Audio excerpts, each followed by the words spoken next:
We back, ladies and gentlemen, for another one, Ringo TV Reactions. Make sure you rate, comment, and subscribe to the channel. I'm going live on the Ringo TV Raw channel as well. So we should be live over there now. Okay. Yeah. We're going to pretty much talk about the situation with the brother that was beaten up by the police in a traffic stop. You know what I'm saying? Got to talk about that situation. Streaming on 2 platforms right now. If you're on the Ringo TV Raw, make sure you double tap the screen to give it a thumbs up. If you're on the Ringo TV Reactions, you already know what to do. I'm going to cover this particular story now. Very, very disturbing story of a brother that was pulled over due to an issue with a light, and he was pretty much beat up. We got to address those issues. Real tough topic to challenge, to deal with, because it just causes a lot of public outrage. And I don't blame you for getting upset, because this video got me upset. Got me upset real quick. And I don't like it. And I don't like the Jacksonville Sheriff, T.K. Waters. You need to resign. You need to resign ASAP.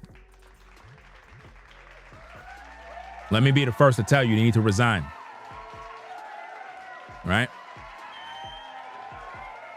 I don't want to hear anything about an internal investigation. You just need to resign. Like, the video is there. We saw what we saw. And you're basically trying to cover up abuse of power. We're going to review the tapes. We're going to go through the videos and break all of this stuff down, guys. So, if you don't know about this story, now you know. So, this guy here, as you can see by the image on the right, he has a chipped tooth. Well, it wasn't like that before. You know, he got that chipped tooth after he was beaten by the police. You understand?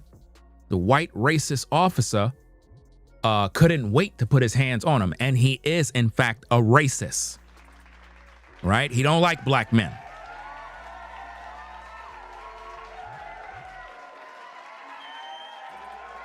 You understand? A lot of times people get mad when I talk about black issues. They say I'm a sellout. But when I'm actually addressing real issues, I don't see them here at the live show. For some reason, everybody disappears. Nobody don't show up. Why? Because now I'm dealing with an issue that is affecting black men all over the place. They couldn't wait to beat this black man. They couldn't wait to put hands on him. You understand? So what we're going to do is we're going to look at the tape. We're going to break all of this stuff down for you good people out there. So let me get the tape ready. Okay, so this is the tape from the brother's Instagram page. And shout out to the person who sent me the story. I actually heard about this story, but I get so many videos, man. I don't got no time. It's like, it's so much stories to cover. I just can't cover everything, but somebody had sent me the video. So shout out to them. Let's take a look at the tape. We're going to play it straight through, and then we're going to break it all down. Then we're going to go to a press conference where the sheriff pretty much was having a press conference talking about the situation, and I didn't like what he was saying. I just didn't like what he was saying, man. He just kept talking about we need to investigate. We don't want to rush to judgment. And he basically said that the officers' actions are not criminal. I have a problem with that. I have a problem with a man being beaten, punched in his face, and you supposed to be in charge and you protecting your officers when clearly it's abuse of power.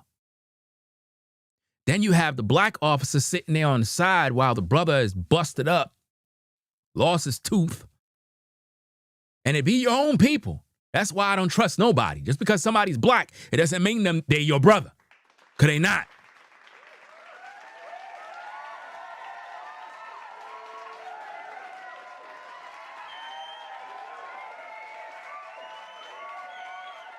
But I felt bad for this guy. I felt bad for him because he kept cool. Imagine getting, and see, here's the thing, guys. A lot of y'all thought the first initial strike from the officer was a punch. He didn't punch him with a closed fist. It was more or less with his hand like this, like a, you know, but still, it's still assault. You know what I mean? The one that was the punch when he was out the car and his hands was behind his back. If a man's hands is behind his back, why are you punching him with a closed fist? And see, this is why I keep saying, man, a lot of times, and look, you know, when we have these topics, man, I get pissed off with law enforcement, man. When I hear these type of topics, it pisses me off, you know, because we try to give everybody the benefit of the doubt.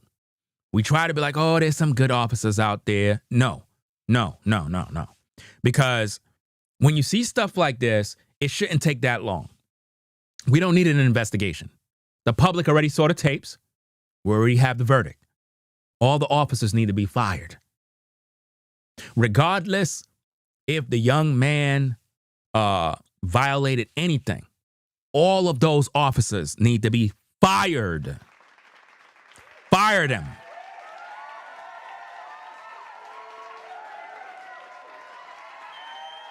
If that is the treatment you get because of a headlight issue, because you don't got a light on, so they're gonna try to kill you, a regular traffic stop, you got to go through all of that? How do you trust law enforcement? How do you trust hello, officer? No, fuck you. You understand? That shit pissed me the fuck off. Because this kid kept his cool. He ain't go crazy. They were like, stop resisting, stop. He ain't resist nothing. They just kept beating him up. They couldn't wait to beat him up because he's black. That's why they did this. If it was a white man, they would have never did this, guys. If it was a white man, they would have never did this. They would have never did this situation. Let's take a look at the video and find out what's going on because I'm pissed. He pulled me over. He walked up, opened my door because my window don't work, right? Okay. And then I said, so what I did wrong? Yeah. He said, well, for one, your headlights are off under this weather. I'm like, okay. There's multiple people headlights off, first of all. And then there's no rain. It doesn't matter. You're still required to have headlights on. Can you pull that law up? Huh? Can you pull that law up? Yeah, when you step out of the car, I will. Can you call your supervisor? Huh? Can you call your supervisor? All right, go for it. Exit the vehicle now. Exit the vehicle. Show me your hands. Here.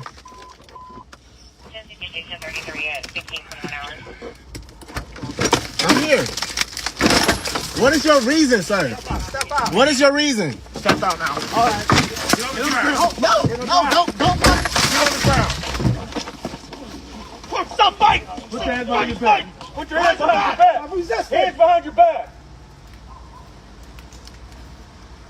What's wrong with you? I was putting my hands behind my back. Ain't no talking now, man. Ain't no talking. I'm fucking talking shit, bro. I was doing it, bro. What's going on, man? You're under arrest. That's what's going on. No, bro. Yes, bro. You Yes. have a lawful reason, bro. Big knife center in here, too. You gonna throw my phone like that, bro? Yeah, I'm gonna take it off of you, bro. Yeah. And I'm just trying to have a regular conversation with y'all, bro. That's not how it works. Too late. It ain't gonna too late. When they asked you to step out of the vehicle, you should have done that shit. Sir, your partner didn't even ask. Marijuana in his right pocket. Yes, it is. So why close the door if you see him pull up? Because, man, what you mean? He talking about arresting me and stuff, bro. I didn't do nothing. It's called resisting, idiot.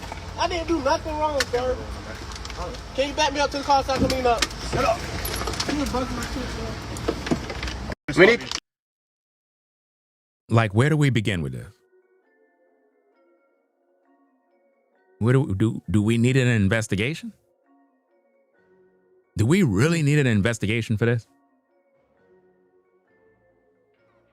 Is this what law enforcement's supposed to be? You know, I don't like to say these type of things. I really don't. But I don't like those cops. I really don't like them. And I don't want to share what I'm thinking with you guys because it's not good.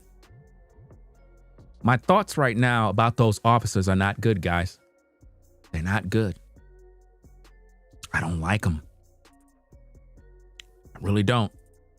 When I see stuff like that, I'm telling you, man, it makes me very upset, very angry.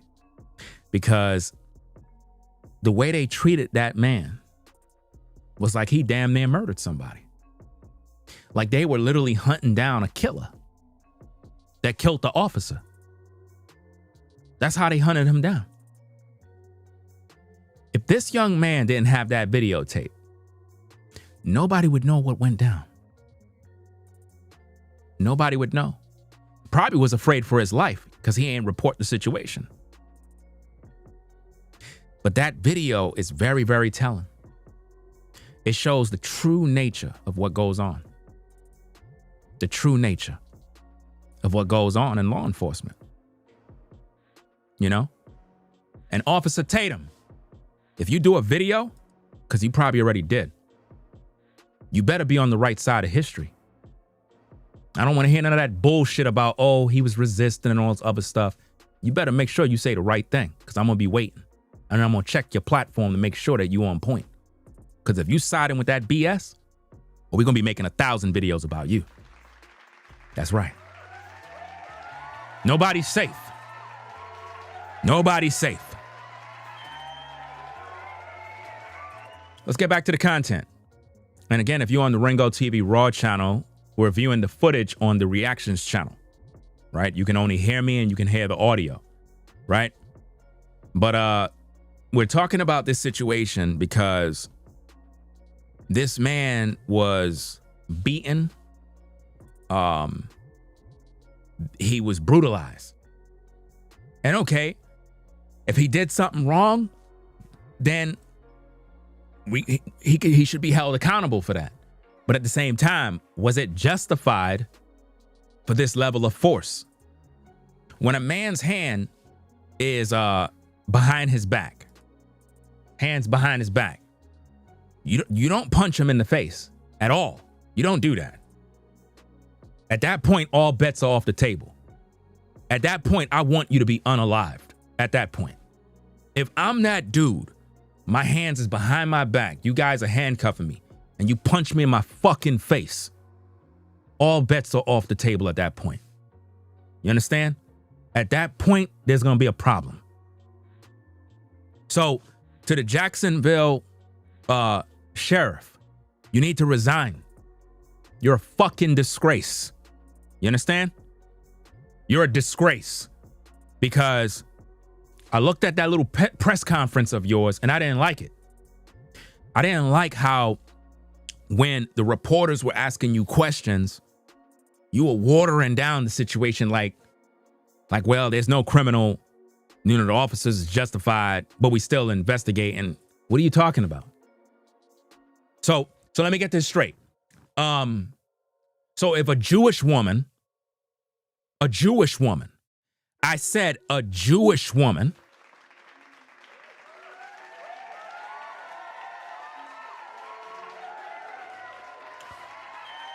if a Jewish woman was in her car, her lights was out, and she couldn't understand what was going on, are you telling me that it would be justified for the officer to break the window, her kids are in the back seat, right? Punch her in the face, bring her out the car, Jewish woman, mind you. I said a Jewish woman.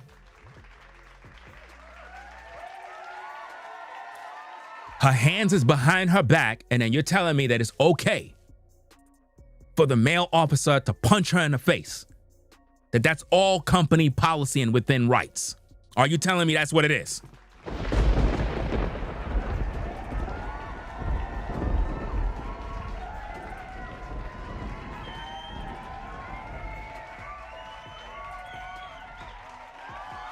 What say the court of public opinion?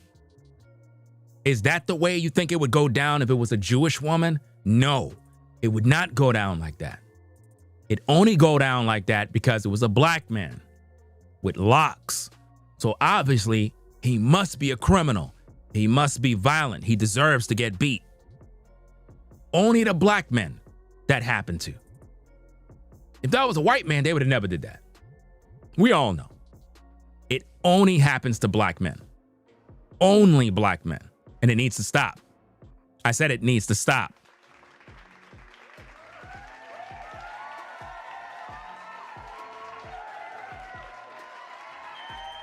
You understand? They do not like black people. This is a race issue here. You understand? It's something about when officers see a black man behind the wheel, they just don't see you as a human. They don't see you as a human, a taxpayer. They see you as an animal who need to be beat. That damn bastard outside that window that you see right there, that cop right there, he gots to go. I said he gots to go. He gots to go. I don't like him. He gotta go. I don't like that officer. He violated, he abused that young man, beat him up, and he couldn't wait to do it because he's black. That's why. Let's go through the tape again, guys. Then we're gonna look at that press conference to find out what the sheriff got to say. Make sure you hit that like button too. When he pulled me over, he walked up, opened my door because my window don't work, right? Okay. And then I said, so what I did wrong? Yeah. He said, well, for one, your headlights are off under this weather. I'm like, okay.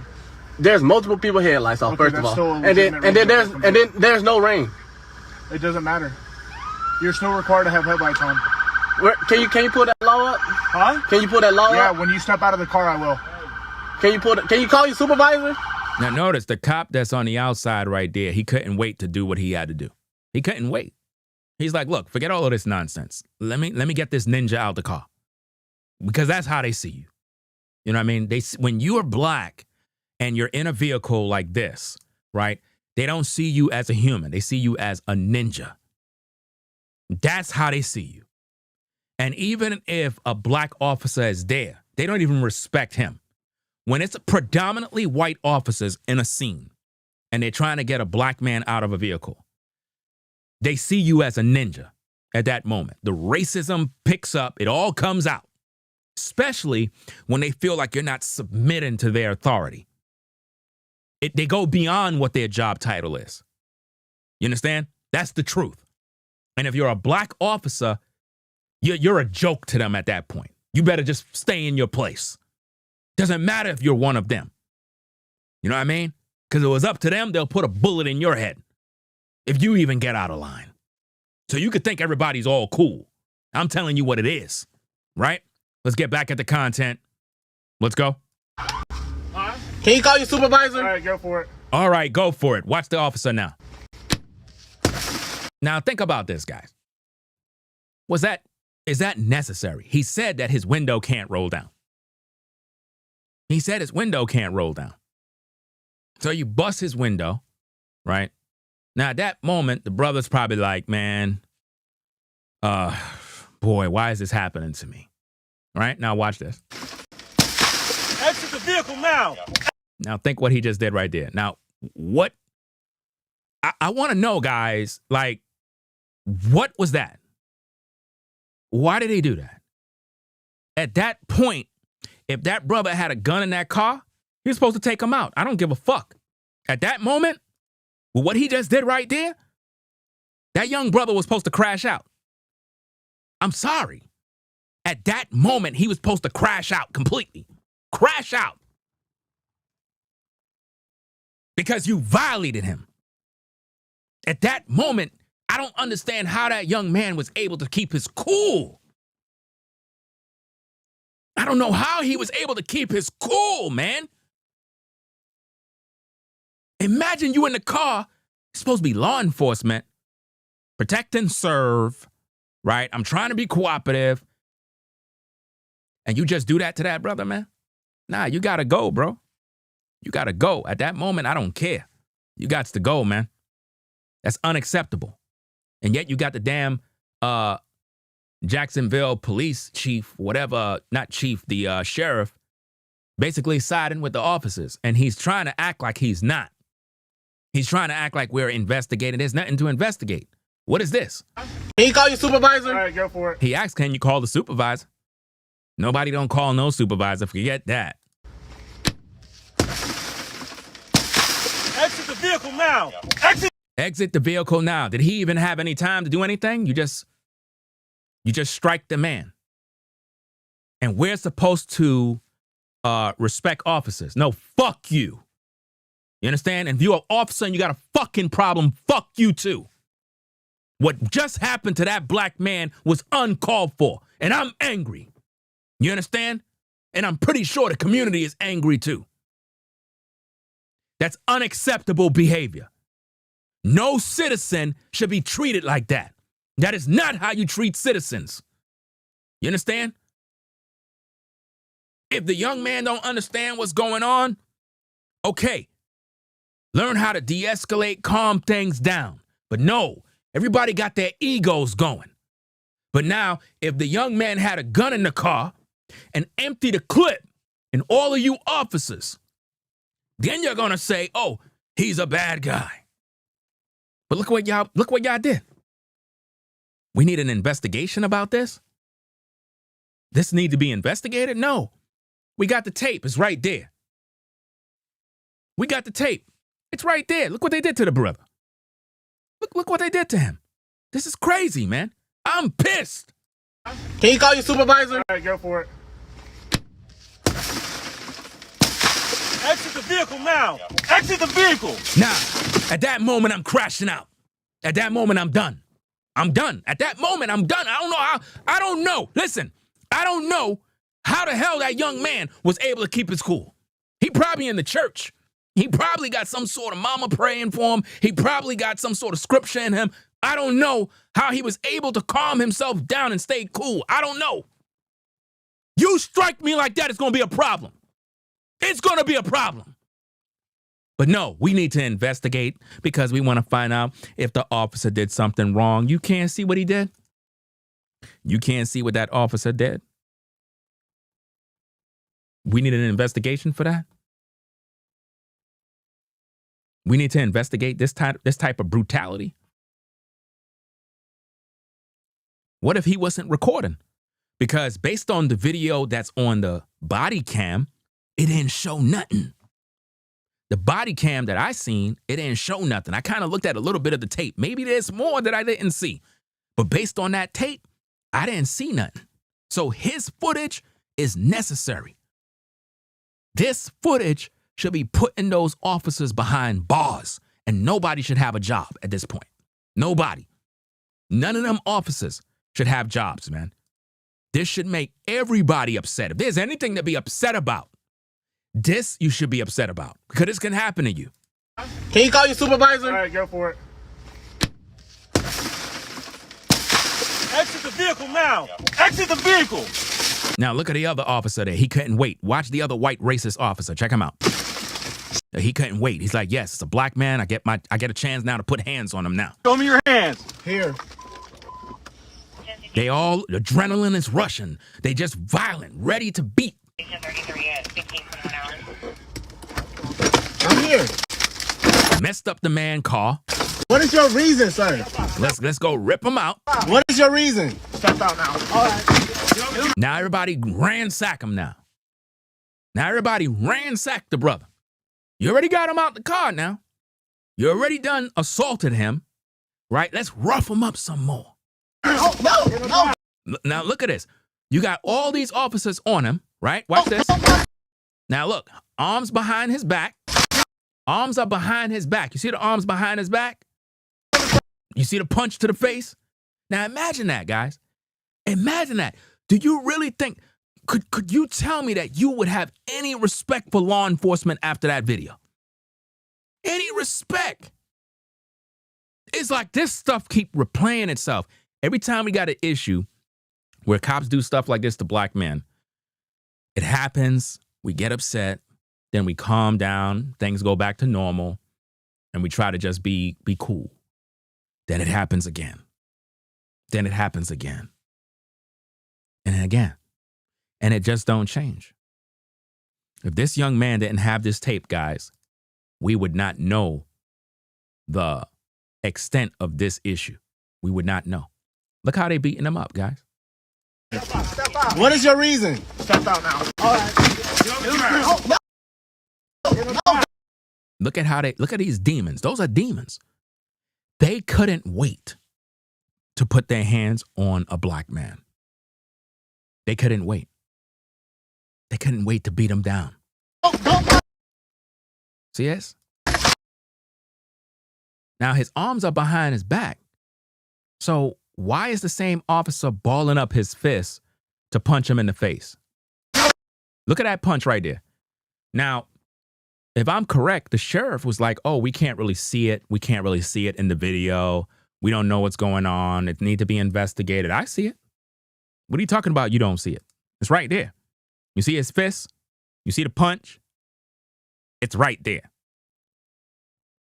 You know?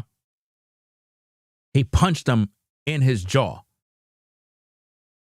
while his hands is behind his back. You see that? And if you're on the Ringo TV Raw channel, you can only see the footage on the Reactions channel. He punched this man in the face while his hands are behind his back. This is what goes down, guys. And you have to think about how many times this probably happened to black men and it's not recorded. It's not recorded. So it's like it happens and then nobody ever know. Now he got a chipped tooth. You know, they busted his lip, busted his tooth, slammed him on the ground. They did everything to break this kid down. You know? That's what they did to him. I'm here. What is your reason, sir? Step out. What is your reason? Step out now. All right. No, don't. Get on the ground. Stop fighting! Put your hands behind your back. Put your hands behind your back. I'm resisting. Hands behind your back. And then you have the nerve to tell him stop resisting. Stop resisting? What are you talking about? Y'all all up on him. Y'all talking about stop resisting? Oh, it's easy to say that. Stop resisting like y'all justified. Y'all already went over the edge. You know? Then you got the black cop right there just standing there. You know? This is why I keep saying, man, just because a cop is black don't mean nothing, man. Don't. Get on the ground. Sad. Stop fighting! Put your hands behind your back. Put your hands behind your back. I'm resisting. Notice the ones who's doing the dirty work is the white man. The white man is the one beating the black man. You see that? Ain't that something? That's crazy. The white man is the one beating the black man, while the black cops is just sitting there watching the show. Don't. Get on the ground. You see that? You see the two black cops? So we got two cops, two black cops. Brother man. Those are my brothers, right? Those are my brothers. No, fuck you. You're not no damn brothers. You're the devil. That's why I'm not with all that brother stuff. I'm not with all of that. I've learned a long time ago. Your people will treat you worse than the white man. They will treat you worse. You got two black officers right there, right on camera in 4K. And they were watching and they allowed the white officers to brutalize a fellow black man. You see how that worked? So just because black officers come through doesn't mean you're safe. It doesn't mean like, okay, we got some brothers, so I feel a little safe. No, you better get nervous. You better be concerned. I would rather there be all white officers than it be two white officers and two blacks. Because if you see two blacks, you're going to get a beating. You're in trouble. So the white officers are the ones beating and brutalizing the black man while the black cops stand there. And then they further mocked him. They were the ones throwing in the ad-libs Talking about you resisted. You did it. You should have got out the car. That's what they were doing. Let's get back at the tape. Stop fighting! Put your hands behind your back. Put your hands behind your back. Hands behind your back.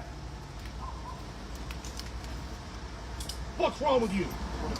How you gonna say what the F is wrong with him when you guys just finished beating this guy, beating him up? How you expect him to feel? Look how many guys you are. All of you officers on one dude. What is he supposed to do? He wasn't fighting nobody back. He was calm in the car. There was no need for all of that. Ain't no talking now, man. Ain't no talking. You hear the officers and all of them, the black cops, ain't no talking now. We always got to do that extra stuff. We always got to do that extra stuff, man, to try to impress our white officers. Ain't that like the black man? Always got to impress the white officer. Yes, massa. Yes, sir. Yes, I did good. Did I do good, massa? Yeah, you did good, son. Ain't that disgusting? Bro, I was going, bro. What's going on, man? You're under arrest. That's what's going on. No, bro. Yes, bro. You Yes. have a lawful reason, Big bro. knife center in here too. You see the black officer standing there looking stupid? He know what the white officers did is wrong. He knows that already.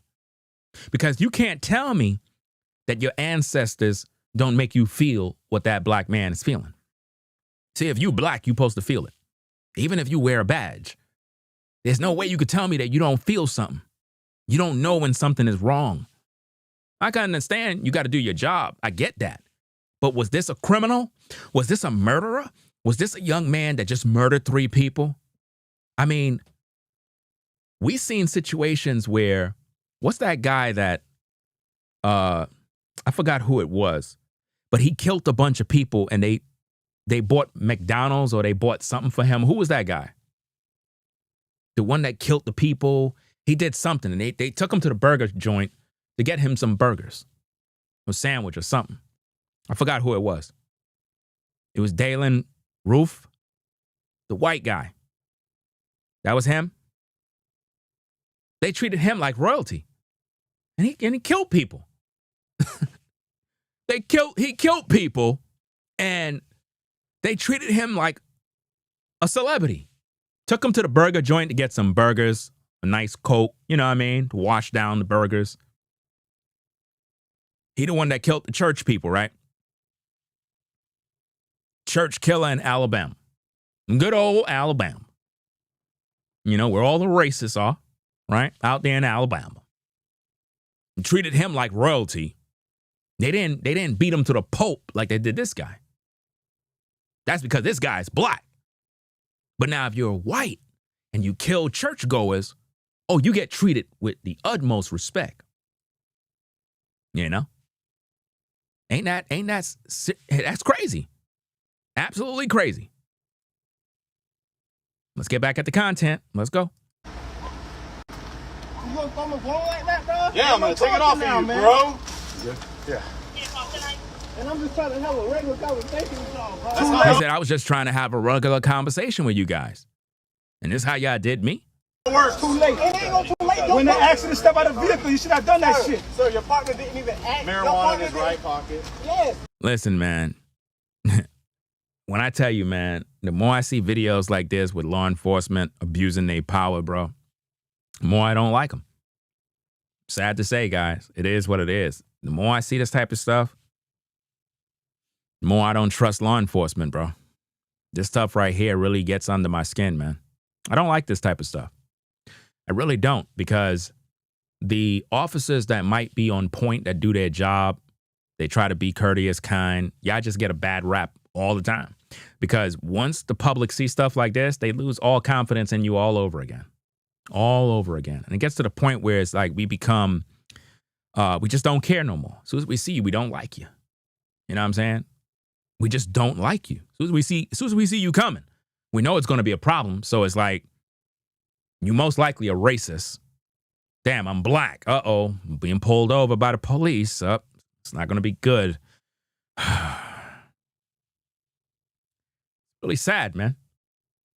Absolutely sick the way he was treated.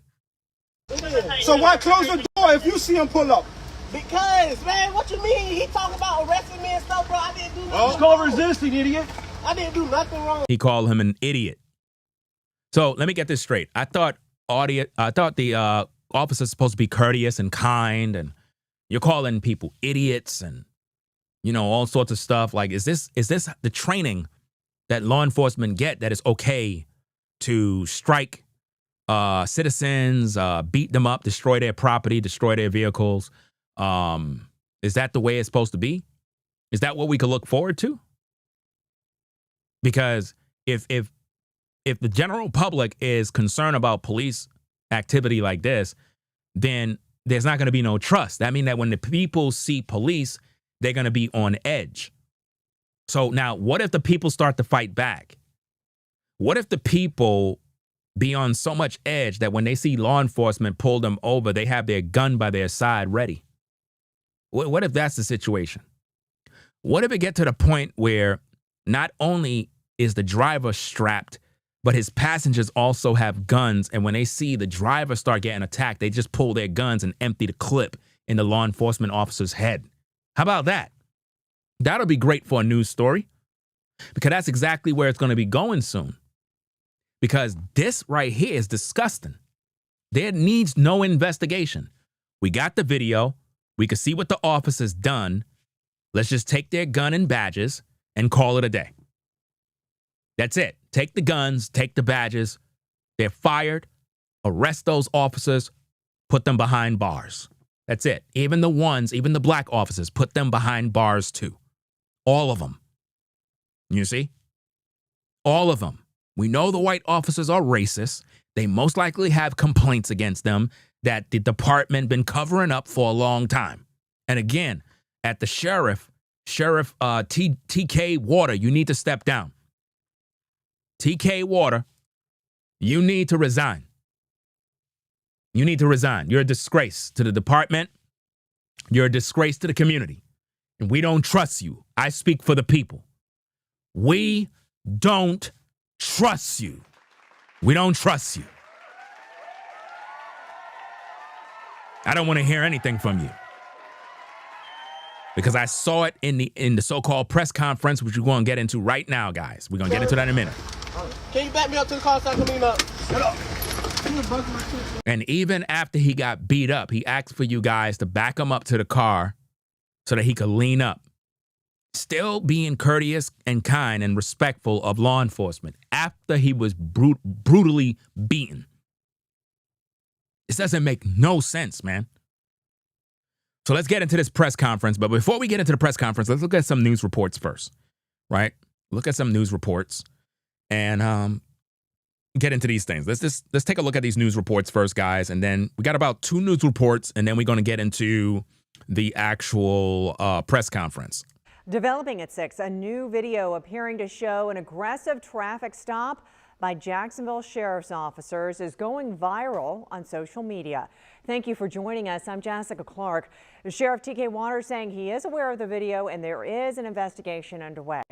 So getting right out to our Zach Wilcox live in downtown Jacksonville. And Zach, walk us through what you can see in this video. Yeah, Jessica, we'll get to the video in just a second here. We know that it has received hundreds of thousands of views just in the 14 hours or so since it was posted last night. I want to relay to you that we have talked with a spokesperson with JSO who confirmed that the video we're about to show you is the video that they are actively investigating. I've reached out to the page on Instagram, have not received a response, so we're still working to identify who the driver is in this vehicle at this point. And it says in the post that the incident happened. And to the moderators, just let everybody comment their comments. Don't delete nobody's comments. Even if they use profanity, don't touch their comments, right? I don't care what they say. I don't care what they do. Let the people just be the people, right? Just leave them alone. Leave them alone, right? Back in February. And with that context, let's take a look at the video. Pulled me over. He walked up, opened my door because my window don't work, right? Okay. The video begins with the driver explaining to a Jacksonville Sheriff's officer, who you cannot see on camera, that he was pulled over for not having his headlights on. There's no rain. It doesn't matter.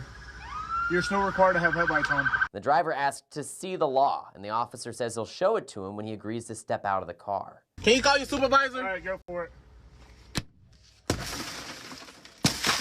Exit the vehicle now. Exit the vehicle. Show me your hands. Here.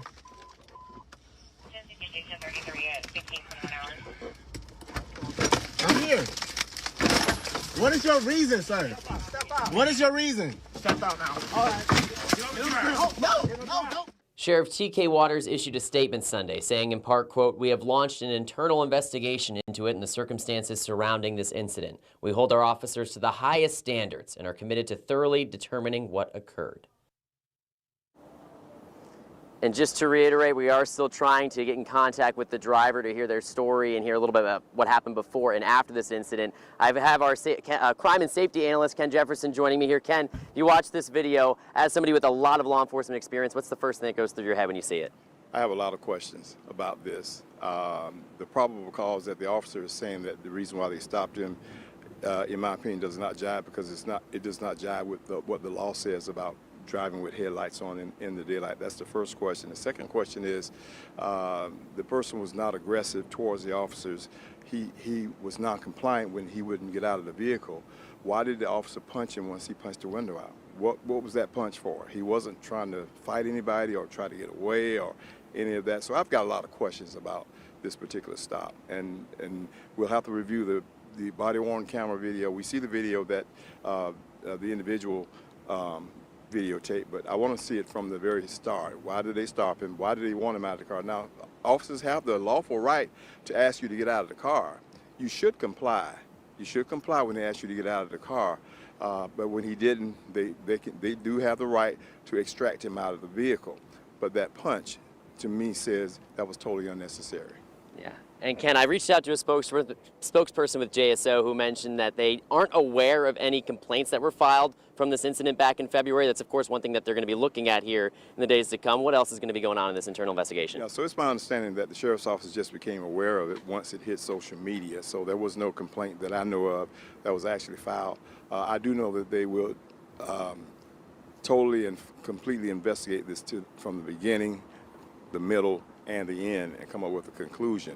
Did the person have an outstanding warrant for his arrest? Was he wanted? Did he fit the description of somebody that they were looking for? Those are questions that are going to have to be asked, and then they're going to have to interview each and every officer to find out why they took the action that they did. So it's going to be a process that they're going to go through. They're going to be very methodical with it because, you know, this is something that you don't want to see tarnish your agency if they were wrong. We don't know yet, but the investigation will reveal it. Yeah. Thank you, Ken, so much for your insight, and hopefully we'll have some of those answers here in the next couple of days, but we'll wrap up for now in downtown. Zach Wilcox, First Coast News, on your side. Let's take a look at this other clip here. I'm just trying to give y'all some of the news briefs of what went down. Let's take a look at this one. Tonight, a viral video shows a shocking interaction between local police officers and a driver. The reaction from an attorney as police launch an internal investigation.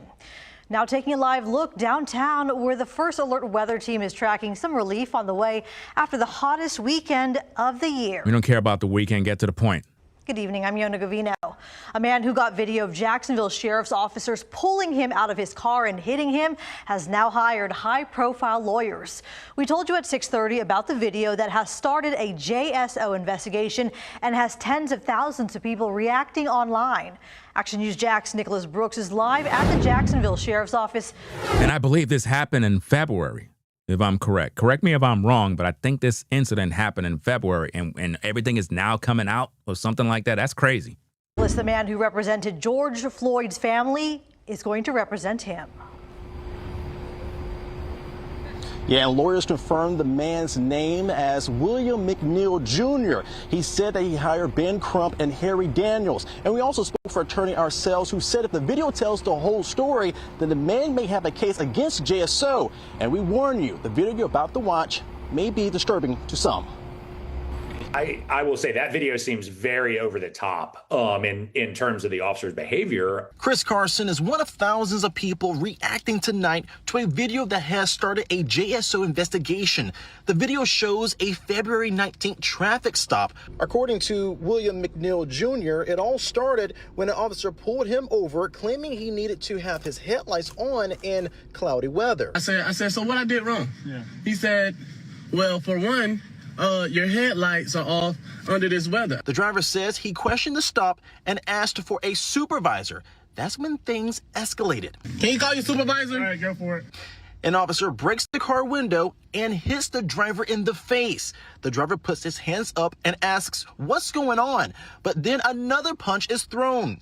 Carson says the officer's use of force appears unjustified. I mean, it doesn't even sound like there was really any criminal behavior that was alleged on the part of the gentleman. I mean, it's a traffic stop. Happened hundreds of times a day. The video does not end there. Officers then take him to the ground. The driver said he got a chipped tooth, 9 stitches in his lips, a concussion, and even had short-term memory loss after. There definitely are circumstances where force can be warranted, but from everything that we're seeing in the context of this video, I don't really see it there. Frankly, it seems unnecessary. GSO released a statement Sunday saying it has launched an internal investigation into the incident. Carson says the legal issues go beyond just policy violations. He believes civil action may be possible or even criminal charges. We have seen cases over the years, I've handled cases where law enforcement officers are actually charged with crimes for things that they did in the course of their police work. That is something, albeit it's rare, but it certainly legally can happen. We did look to see if McNeil was facing charges. A man with the same name arrested that day pleaded guilty to driving with a suspended license and resisting an officer. This is crazy. And he also was charged with marijuana possession, not having his headlights on, nor his seatbelt. Oh, wow. Y'all going to charge him with marijuana possession? I mean, y'all was just looking for everything to just destroy this man's life, right? Literally fishing for anything they can find. You can count on reporting live in Jacksonville. I'm Nicholas Brooks, Action News.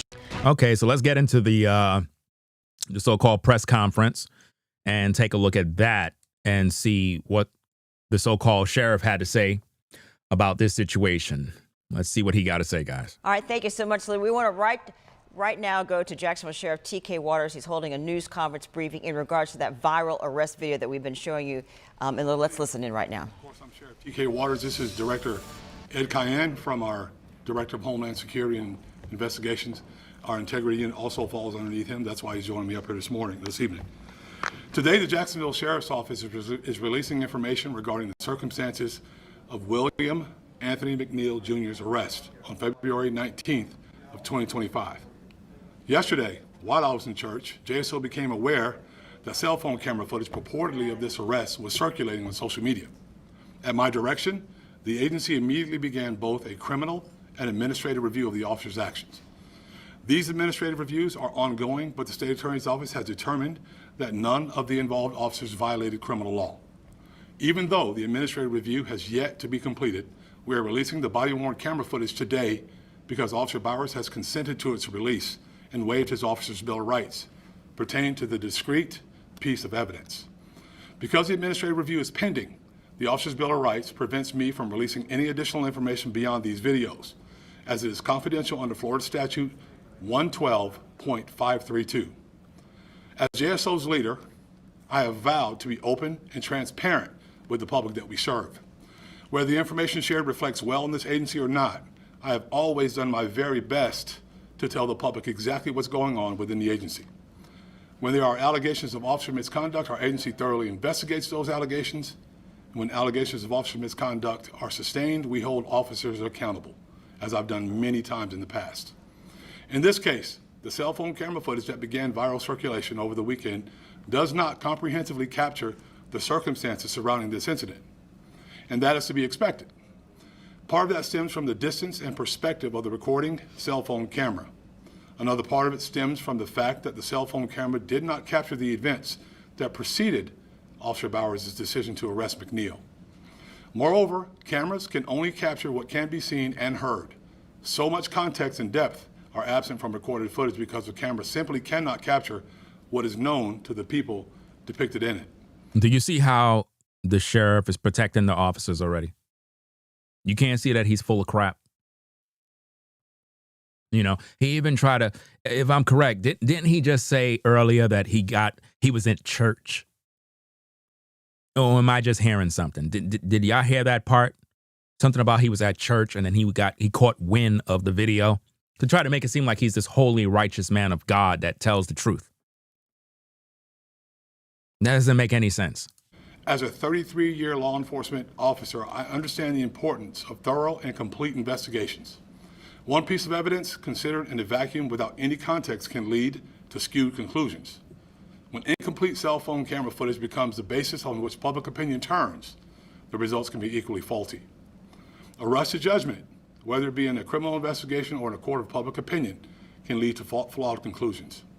Tonight, I'm sharing the footage from the body-worn cameras of the arresting officer, Officer D. Bowers, and two of the... You need to resign. You need to resign, fam. You got to resign. Sheriff T.K. Water, you got to resign. You need to step down. You're not fit. You're not fit to be a spokesman for none of this situation. You need to just leave. You're a disgrace. Like literally, you're making excuses. I can hear it in your tone. You're nervous. They put you there. They should have just put a white man there. Let the white man speak, because you speaking right now, it's making everybody look bad, because you clearly are hiding the truth from the people to protect the officers. That's what you're doing. Assisting officers, Officer D. Miller and Officer G. Curse, so that the public has more complete understanding of this incident. We already saw the video. We got the understanding. We don't need to see nothing else. We saw the video. His cell phone video is better quality than your body cam footage, right? The cell phone video is all we need. It tells the whole story. Doesn't matter what he did in the beginning. Doesn't matter what you feel, if he resisted anything or didn't comply with law enforcement orders or whatever the case is. None of that warrant the assaults, the punching in the face, everybody ganging up on him, broken tooth, all of this stuff for a minor traffic stop. I mean, damn near if he killed somebody or robbed a bank, y'all would have shot him. If that's the treatment he get for a minor traffic stop, if that's what a black man get, what if it was a mistaken identity of somebody that robbed a bank? Y'all would have killed a black man without hesitation. So when we see stories like this, we got to take these things very serious, ladies and gentlemen. You know, that's why I'm glad that we have the advent of social media where we can voice our thoughts and we don't have to wait for the news media to tell us what we should be hearing. Because the people need to stand tall and give pushback against this nonsense and hold everybody accountable, not just the officers that did this, but also the sheriff who's defending them, because he is defending them. You know, it's a corrupt system and everybody needs to be investigated, including the sheriff. He needs to be investigated too. Before I deliver the currently available information and play the relevant body-worn camera, I want to be clear about something. Yes, there absolutely was force used by the arresting officers, and yes, that force is ugly. But as I've said many times before, the reality is that all force, all violence is ugly. And just because force is ugly does not mean it's unlawful or... What? It's not unlawful? So you're justifying your officers. You're justifying their behavior. Listen to what he said, guys. This is sick. That force is ugly. But as I've said many times before, the reality is that all force, all violence is ugly. And just because force is ugly does not mean it's unlawful or contrary to policy. But moreover, I want to provide the public with some background information pertinent to this incident. Since January 1st, 2025, Jacksonville Sheriff's Office has been involved in 38,805 traffic stops. Even as I speak, that number is climbing. The overwhelming majority of these tens of thousands of traffic stops were made without incident. After this traffic stop on February 19, 2025, McNeil was arrested for resisting a police officer without violence, driving on a suspended driver's license, and possession of less than 20 grams of marijuana. On February 20, 2025, McNeil pled guilty to and was adjudicated guilty of resisting a police officer without violence and driving on a suspended driver's license. Do you see what he's doing? Do you see what he's doing, guys? This is why I keep saying the system is corrupt. The system is corrupt. Do you see what he's doing? Do you see the picture, the image that he's painting? Those pleas of guilty were accepted by a local judge who found them to have been factual basis and to have been voluntarily made by McNeil. And there's a lot of black men that are serving time in prison because they took a deal and admitted to a crime that they didn't commit because they thought that would give them a lesser sentence because they were coerced into doing that. So what about that? What about all the black men that are serving heavy prison sentences for crimes that they didn't commit? What about them? He's basically trying to say the guy was guilty. He deserved to get beat. That's basically what he's doing. After the resolution of this criminal case, McNeil took custody of his cell phone, the one he presumably used to record the footage that was shared on social media, on March 5th, 2025. At no time, February to now, did McNeil contact JSO to file a complaint, nor share with the agency the cell phone footage that is circulated on social media. Because he was scared. Because of your bulldog police officers that most likely threatened his life and probably was trolling around where he lived because they probably most likely knew where he lived. Because after that interaction, those officers would know where he lived. You understand? They got the license plate readers. Those license plate readers give law enforcement access to your home address and everything else they need to know, right? So they knew all his information. So think about that. Young black man beaten and assaulted by police officers. He makes a police report. Now, all of a sudden, now retaliation. Now he got to duck and hide. All he wanted was for all of this to go away. So, of course, he didn't make a report. Probably was scared, traumatized, struggling mentally because of what took place. Scared. But see, the chief ain't considering that. He's making it seem like, I don't know why this guy is putting this video out.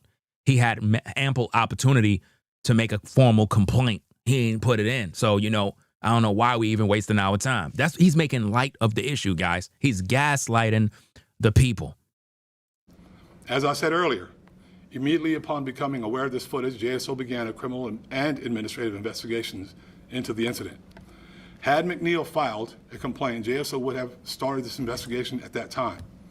But we were not aware of this allegation or of improper use of force before this weekend. You see what he's doing, guys? He's gaslighting the viewers. He's making it seem like, man, if he would have gave us this footage a long time ago, man, we would have been on the case. Well, you got the footage now, and y'all talking about y'all investigating. There's nothing to investigate. The officers are guilty. Put them all away. Take their badges away. Take the guns away. Fire them and put them in prison. There got to be accountability for law enforcement, man. It can't be this thing that law enforcement officers can just go around, beat people up, brutalize people, and get away with it. We see this all too often. White cops and black cops, they do evil, they do dirt to citizens, and then they get away. A little smack on the wrist, and then we send them back to their job, or we put them on desk duty for a while, cool them off a little bit, wait for everything to calm down, and then we put them back on the street to brutalize people again. So it's like a bunch of gang members are on the streets with guns and badges now. That's what law enforcement look like now. A bunch of gang members with guns and badges, harassing the people, primarily black men. You got some white men that get abused too. At the same time, black men get the overwhelming amount of abuse and brutality from police officers. It happens all too often. As this is agency's pattern of practice in any circumstances of use of force, the relevant body-worn camera footage was reviewed by multiple levels of supervision. He's going to get paid. He is going to get paid from this. Crump and whoever else he hired, they're going to get some money for this guy. He's going to get his day in court. He's going to get his day in court. And as long as the people keep the pressure going, especially on social media, keep that pressure going. All of these officers involved, including the black officers, all of them need to be held accountable because the black officers, they just stood by while the white officers was beating down the guy. So they need to be judged too. Not just the white officers, right? The black officers too. They all need to lose their jobs, right? Because if you see the crime happening, if you see the assault going on, you got to be able to say, no, you can't do that. I've seen videos where officers stepped over the edge, did something dumb. And I seen another officer step in the way and told that officer, yo, get out of the way and stop doing that. Like, chill out. The other officer pressed him. It's like, yo, you better chill out because he saw what was going on. So if you're a good officer and you're just sitting back watching this nonsense, you're not a good officer. You're just as corrupt as the other ones. However, as you'll see in short order, the body-worn camera footage does not capture Officer Bauer's response to resistance when McNeil was seated in the driver's seat. Wow. Did y'all get that? See that? Do you see what he's doing? He talks about how he don't want to rush to judgment. He don't want the court of public opinion to have their own thoughts and whatever, because it can change the trajectory of the case. But look what he's doing. He's painting a picture of his own opinion, right, to shape public opinion. It's all manipulation.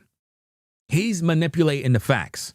As I explained, although the state attorney's office has deemed it not criminal, the response to resistance is now subject of a pending administrative review. Do you see what he's doing? So he's basically saying the video don't count no more. The video ain't good.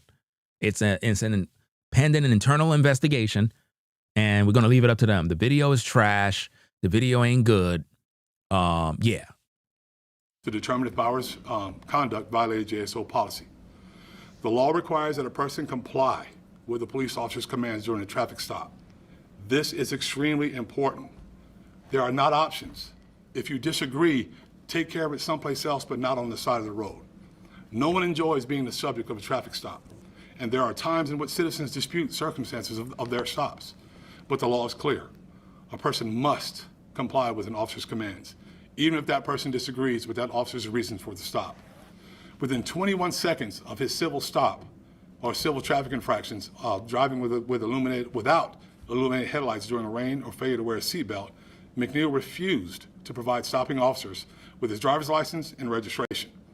14 seconds later, basically, the sheriff is saying it is justified for him to get beat. That's what he's basically saying. He's saying, forget the video. I don't care. I'm standing with my officers. Because he keep on trying to throw more dirt on the young man to shape public opinion in, well, you know, the sheriff got a point. So, yeah, he deserved it. Yeah, he deserved it. So I want to know at the chief, if it was a Jewish woman and her baby was in the back seat, right? Are you telling me her getting beaten is justified? Is that what you're telling me? Because I know your officers would not dare hit the Jewish woman. You wouldn't do that. Y'all afraid of them. You would lose your job. Oh yeah, you wouldn't even speak at a press conference if this involved a Jewish woman. Oh yeah, they'll hire the top attorney. You guys will be toast. They only do this to black men, guys. Locked his car door and refused to exit the vehicle, despite being told many times that he was under arrest. Moreover, McNeil was warned 7 times that he needed to open the door and exit because he was under arrest for resisting an officer without violence. Do you see how he's dancing around the truth? Do you see what he's doing? He keep on trying to make it look like, okay, the officers were justified in using force. That's all he's doing here. He's defending the officers, guys. This is not fair. And like I said, the sheriff, him, Mr. Waters, he needs to resign. He's not fit to lead. I don't trust his judgment. He do not sound like a leader at all. Or police would be forced to break his car window. Soon after McNeil was outside his car, officers found a large, unsheathed, serrated knife on the driver's side. Could you believe this? Sheriff T.K. Water, with all due respect, I need to make sure that I'm large on the screen so that you can watch my video. You're a fucking idiot. You understand? Your officers abused that young man, beat him to a pulp. And you're talking about a damn knife that they found in his car? He didn't have no knife in his hand. He didn't use no knife on an officer. He didn't do none of that. So why are you trying to paint him as a violent criminal? How much you getting paid for this?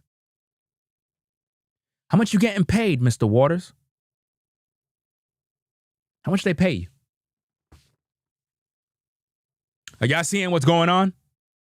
Are y'all seeing how they doing this young man? They trying to paint him as a violent criminal. That's crazy, man.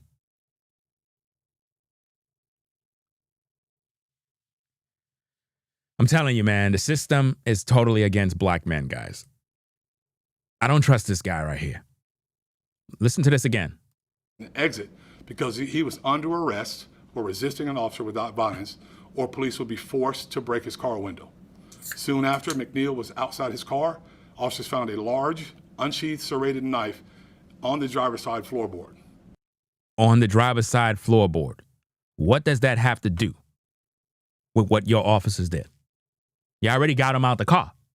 You're trying to paint this picture in the minds of the public that this knife was used. Is it illegal for there to be a knife in a car? So let me get this straight. So if I go to Home Depot and I buy a knife, I must be a criminal, right? I got to be a criminal. If I went to Home Depot and I purchased a knife, I got to be a criminal.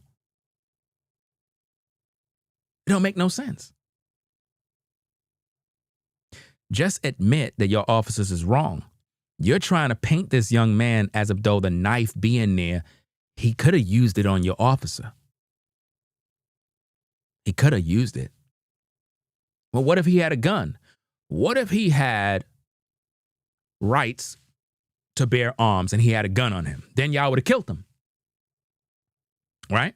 So you're reaching by talking about a knife.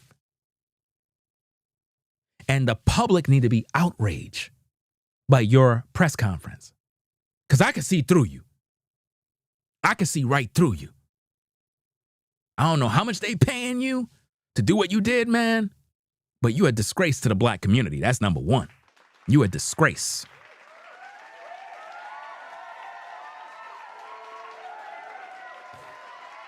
The sheriff is pretty much ignoring the excessive use of force on the young man.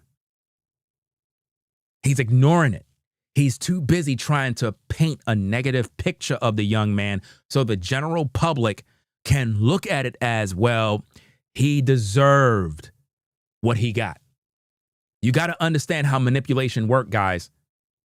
They're manipulating the public to shape public opinion. I'm a content creator. I understand how this works, guys. I'm always warning you of how content creators manipulate people and they do things to make people believe lies. They put false narratives out there and they try to use words in a very cunning and crafty way to shape public opinion. That's what the so-called sheriff is doing. He's trying to paint the young man as a criminal. He's talking about knife. He's talking about he risked this arrest. He was told 7 times to get out the car, that he's going to be arrested. In other words, he's a violent criminal. So we had to do what we had to do. We had to beat him up. You know? We had to do it, guys. Now I'll play relevant portions of the body-worn camera of the 3 officers. Officer Bowers, the stopping and arresting officer. Officer Miller, the second responding officer who spoke to McNeil from the passenger side of the vehicle. And Officer Kirsch, one of the assisting officers.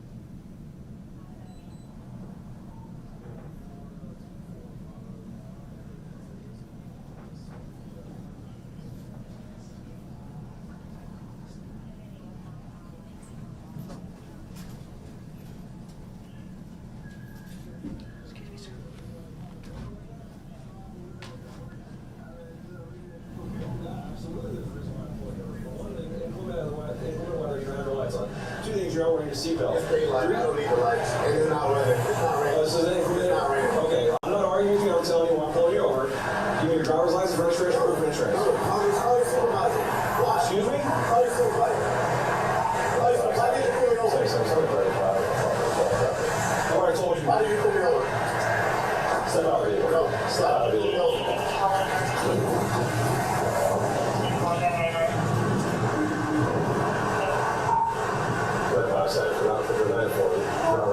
Slam the door, lock it. Yep.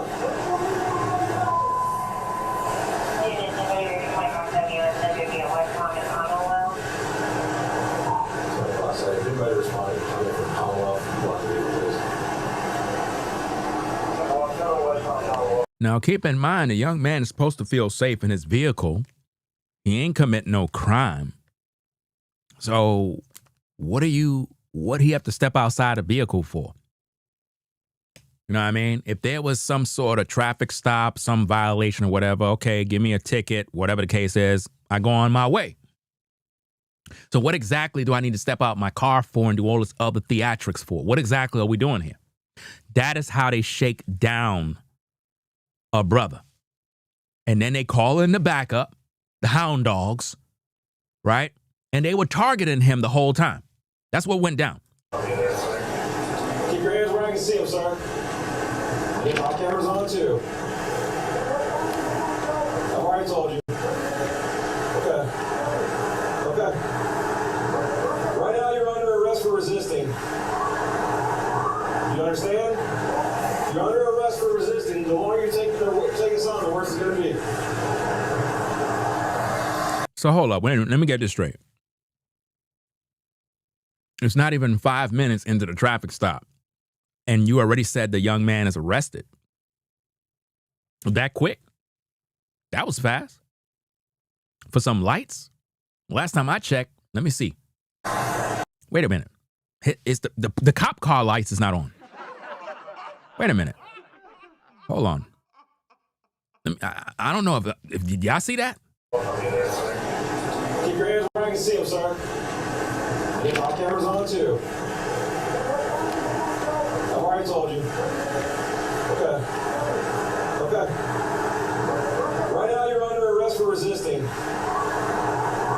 You understand? Resisting? Resisting what? This is an easy cut. This is an easy case right here. You're under arrest for resisting. The longer you take us on, the worse it's going to be. Now look at the officer's car. Officer don't got his lights on. So I'm trying to figure this out, guys. So, you stopping him because his lights is not on, but your lights is not on. Does that make sense? Or maybe I'm just making this all up, right? Yeah, I saw the tape, right? So it's okay for his lights, the cop car lights is off. But the black guy lights need to be on. It's all on video. So this is going to look very crazy in court. Keep your hands where I can see them, sir. Okay.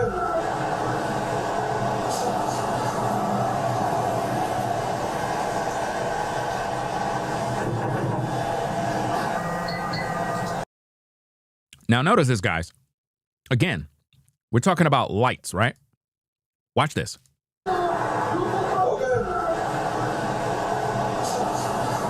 Notice that cop car lights is off. You see that? His lights is off. Ladies and gentlemen, what is going on here? The officer behind lights is off. The officer in the front lights is off. But they claim that they stopped him for his lights being off.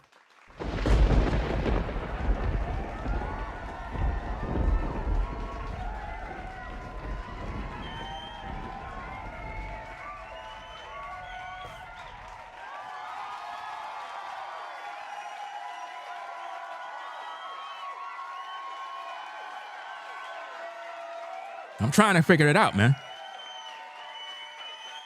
Again, let me rewind back the tape. Rewind back the tape a little bit. Let's see this thing again. Look at the car. Where's the headlights? Headlights is off, guys. His headlights is off. Now, if you got an up-to-date vehicle, your lights automatically come on without you doing anything. But check this out, guys. His lights is off. There's no headlights on his car. Vehicle lights is off. How could you guys claim that you pulled this young man over because his lights is off? And 2 officer vehicles, their lights is off. You know how crazy this is going to look in court? This is going to look crazy. I know Crump is going to be using these same talking points in the courtroom. He going to be like, wait a minute. The officer lights is off. Everybody lights is off. They targeted this young black man. They targeted him. Now you see that light blinking? That's the cop car he put on his flashers. You see that? Now the lights, look at that. You see that? That just show you the lights were off the whole time, guys. Whole time.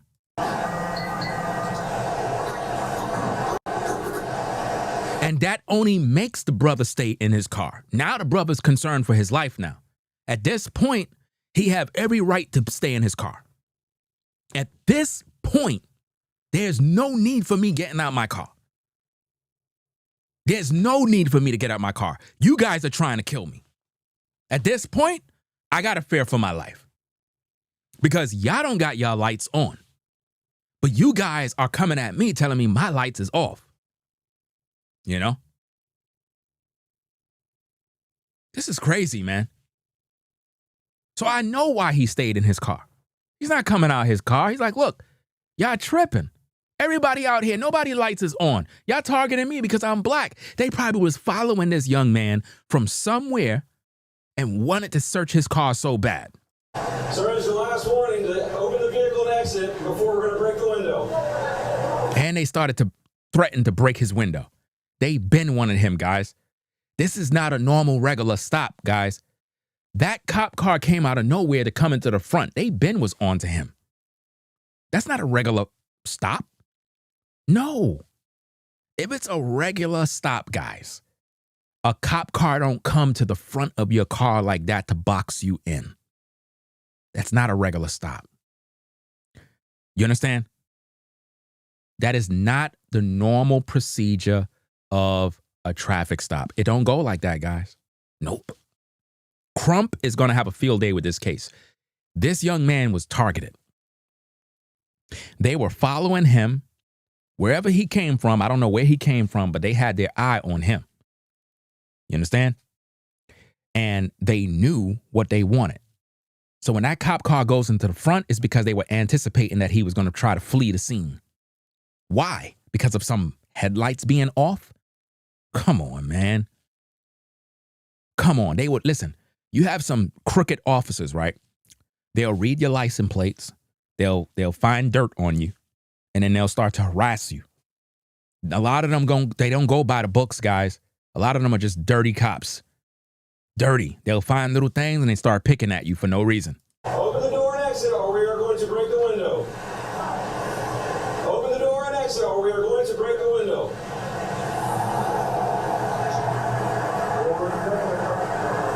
No, he's under arrest.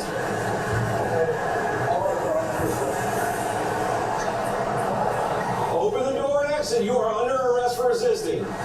You are under arrest for resisting.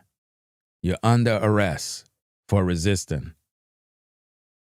Over your headlights not being on when the law enforcement officers' headlights are not on. So the officers are not following the law, but they expect you to follow the law. Right? This is not going to look well in court, guys. When those officers get dragged into court and they play this footage, and you know what's so crazy is the sheriff is trying to do damage control for the officers, knowing good and well that his officers' lights are not even on. Open the door and exit. You are under arrest for resisting. I mean, that escalated fast. Open the door and exit. If you're on the Ringo TV Raw channel, the footage, we're looking at it on the Ringo TV Reactions channel. I'm streaming on 2 platforms at the same time. Let's go. Under arrest for resisting. Open the door and exit. You are under arrest for resisting. That escalated too fast, man. There's a lot of things happening at one point. Number one, he didn't commit no crime, right? You guys claim you stopped him for headlights, but your lights is not on. We saw it on the body cam, right? I mean, the camera is incriminating the police officers right now. Now, if you guys' lights were on, then it would look a certain way, right? It would definitely look a certain way if the officer lights were on. You guys didn't think this one through.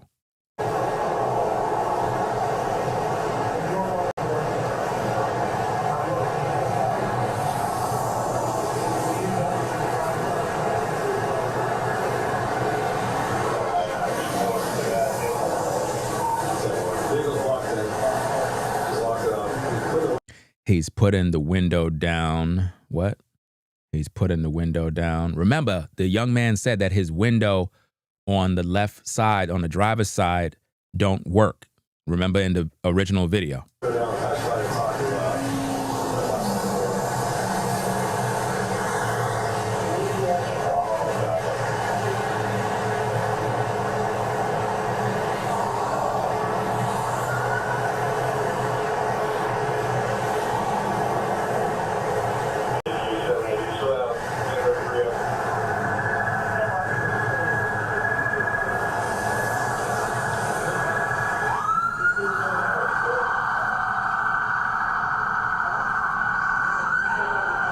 Now they call in the attack dogs. Let's see them now.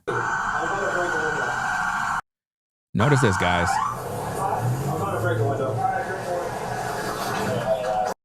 Trying to see. Now he start getting aggressive once the other cops come in. Y'all don't notice that? Now he's getting aggressive, and what that does, it make the other attack dogs look at it as a violent situation that we need to do something quick because it's a black man in there. He's violent. We got to get him. Show me your hands. Show me your hands. Why? Because they trying to make it seem like he got a gun. He's a violent animal. We need to take him out.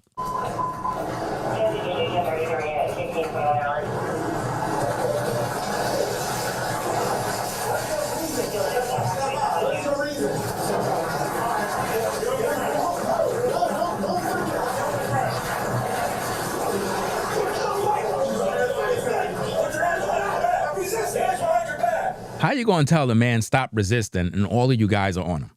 You got his face on the dirty floor and you're going to tell him to stop resisting.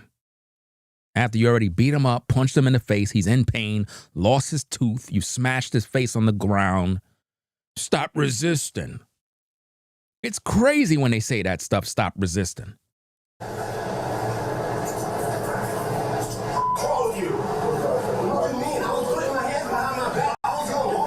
Do you see that? The two white officers, they're the ones brutalizing him while the ninja cops are standing there watching the white men do the dirty work. Are y'all catching that?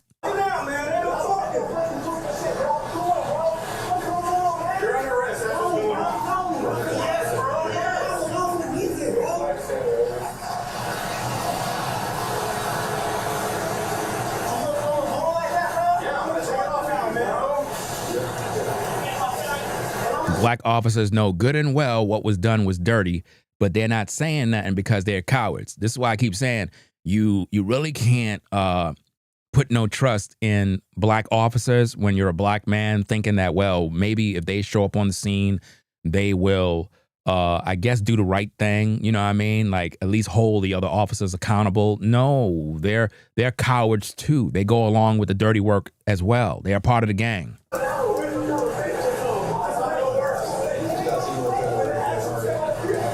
Notice his lights is off. All of those officer lights are off.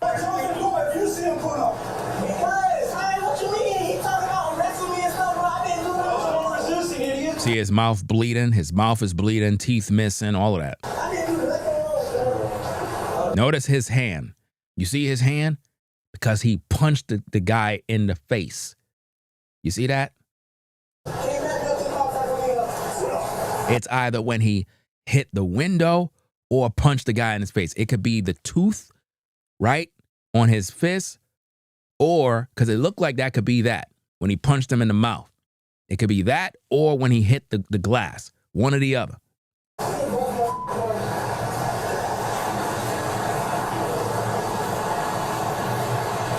You see how he's checking his hand?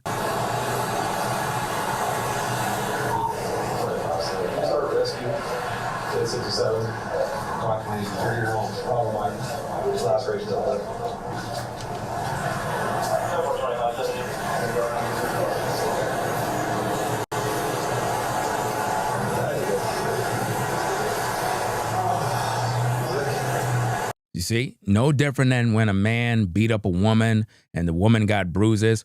All of this should have been in the report. So now to the so-called Sheriff T.K. Waters, Was it in the report about these officers' injuries when they arrested this young man? Was that in the report, or was that omitted from the report? Because if the officers got injured on the job during the arrest, all of that's supposed to be in the report as well. You're busy trying to downplay the young man, right? Because he didn't, I guess, report this incident. Well, it should have already been reported if it was an arrest made, right? And this video should have already been seen by the department. And it should have also been in the paperwork that the officers were injured based on their hands and probably received medical treatment. That's supposed to also be in the report, unless they didn't put it in there. You know, they falsified information. I guarantee you, if there's an internal investigation, it'll find that they didn't put that into the case as well. You see, because we could see them holding their hands. That's because they were doing all the abusing. Let me rewind that back. We got to capture a screenshot of that, guys. Hold on, let me see.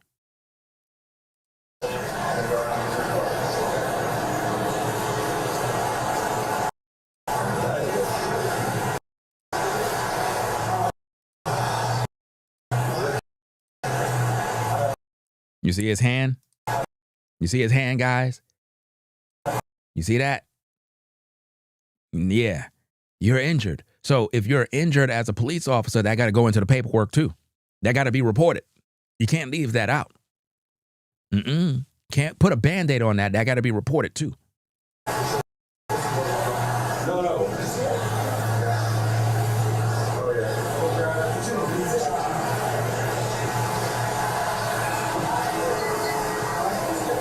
Notice all of their lights are off. You know, their lights are nice and off. You know how it go. You were him. Okay.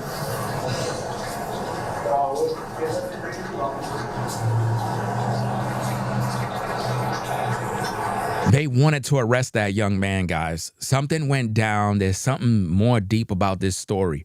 They were targeting that young man. They really wanted to kill him.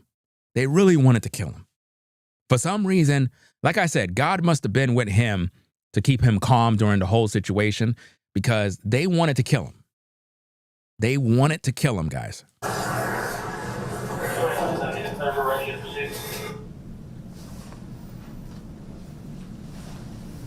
It's be Officer Miller.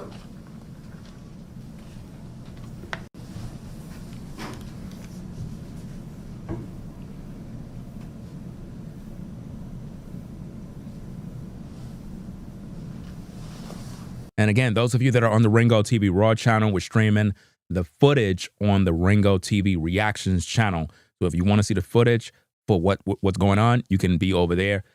Make sure you rate, comment, and subscribe. If you're on the Ringo TV Raw channel, double tap the screen to give it a thumbs up. And make sure you subscribe to the channel on both channels as well. Let's go.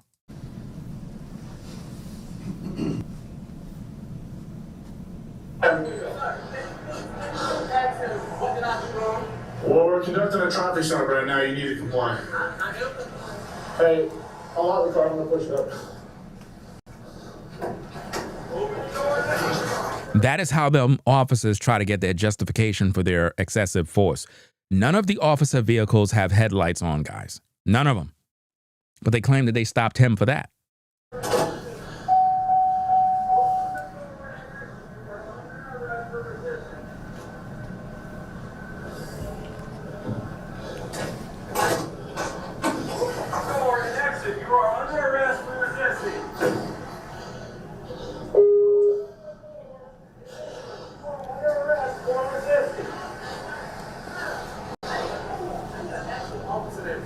Can you unlock the door and step out? I will. Can you step out? You're being done. There's a traffic stop being conducted. You're required to comply. So, yes. Correct. Listen, guys, let me tell you something about the 9-to-5, the workplace, and manipulation. A lot of times, because they have these body cameras, right? A lot of officers figured out a way to justify their actions by manipulating circumstances into their favor so that if there was an internal investigation, they'll get cleared from it. The same thing can happen at any sort of job. Any sort of job, there's always a loophole around circumstances in order for people to get away with murder. Happens all the time, guys. Huh? Okay. So what did he ask for when he I guess, talked to you? When he pulled me over. Yeah. My door from my window don't work. Oh, yeah. And then I said, so what I did wrong? Yeah. He said, well, for one, your headlights are off under this weather. I'm like, okay. There's multiple people headlights. Okay, that's still a legitimate reason to pull somebody over. There's no rain. It doesn't matter. But notice, he's saying it doesn't matter, but none of the officers have their lights on. So if it was the law and this is what you got to do, then by them not having their lights on, they're putting other motorists at danger too, and pedestrians too. Right? You can't tell the young man he's wrong for something and you're violating it too as a law enforcement officer. You're still required to have headlights on. Huh? Yeah, when you step out of the car, I will. Huh? All right, go for it. He told him to go for it when he asked for a supervisor. He said, go for it. In other words, forget all of this supervisor stuff, man. Get that ninja out the car. Exit the vehicle now. Exit the vehicle.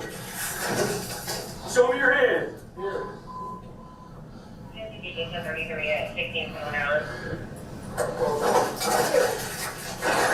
What's your reason, sir? What is your reason? And you don't notice, guys, with all of these body cam footage, it's like it's not showing the real stuff that people want to see. It's like they edited the videos, man, or it's like they did something to make it just not show. Or the way these officers was doing their dirt, they made sure that their cameras is not in direct view of all of the assaults and battery. Y'all can't put it together? Then we're kind of rewind it back a little bit more so we could look at this, man, because I could see through this nonsense. Huh? All right, go for it. Exit the vehicle now. Exit the vehicle. You see, you couldn't really see the impact of when he struck him. You couldn't really see it, even with a body cam on. You know why? Because all of these officers knew what they were doing. They knew it. You understand? So if the young man didn't have his camera on, we would have never got to see the truth. You know, let me do this real quick. Right, let me go back here so you can see the actual footage of what went down. When he pulled me over, he walked up. I said, so what headlights are off under this weather? I'm like, okay. There's multiple people headlights off, first of all. And then there's no rain. It doesn't matter. You're still required to have headlights on. Can you pull that law up? Huh? Can you pull that law up? Yeah, when you step out of the car, I will. Can you call your supervisor? Huh? Can you call your supervisor? All right, go for it. Exit the vehicle now. Exit the vehicle. Show me your hands. Here.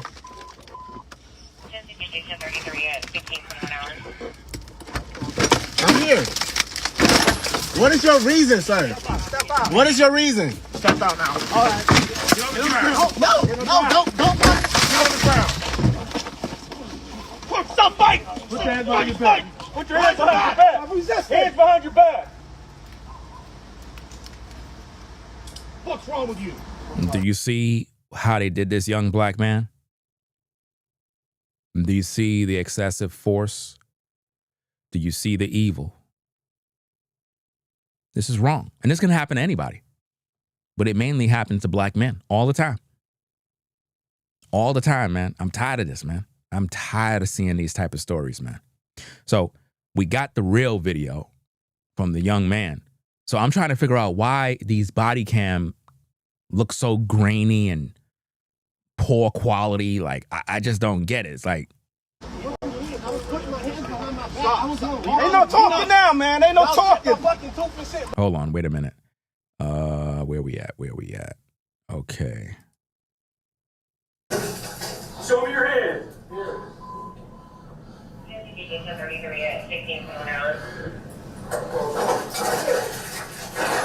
What's your reason, sir? What is your reason? Step out now. All right.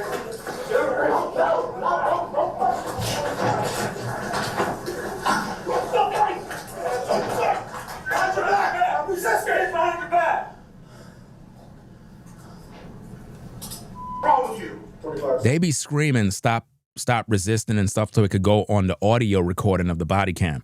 But just by looking at the video, he was never resisting. He was already done beat up.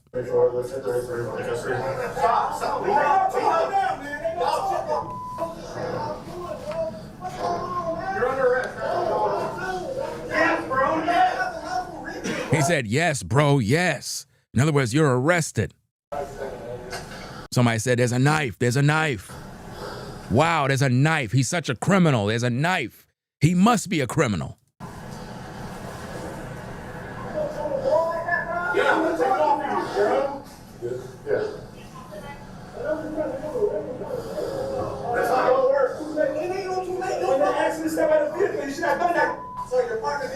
He don't need to step out the vehicle.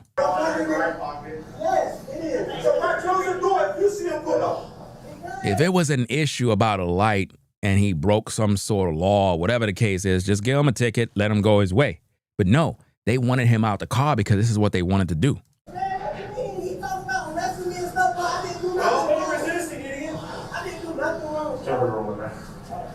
Whoa, whoa, what did he just say? Hold on.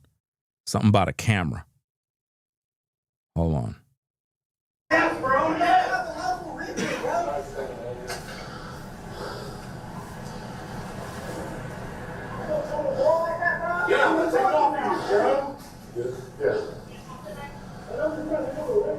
Let me see. I was just trying to have a regular conversation. That's not how it works.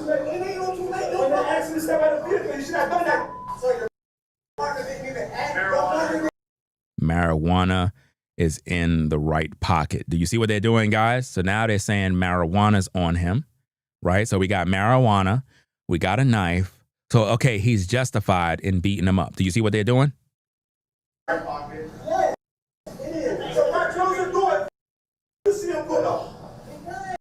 me see, because, man, what you mean? He talk about arresting me and stuff, but I didn't do nothing wrong. That's called resisting. That's called resisting, idiot. His camera's rolling in there. Do you see that? Do you see what the officer just said, guys? Put a 1 if you got that. The officer just whispered to him, his camera is in there rolling. His camera is in there rolling. That's because they knew they were caught. They knew they were dirty. And he did that on the sneak while walking by. You see how these corrupt cops are, guys? Corrupt cops, bro. Sick, man. Shout out to Game Craven TV for the support. He says, I have a teen son. This some scary stuff. He never resisted.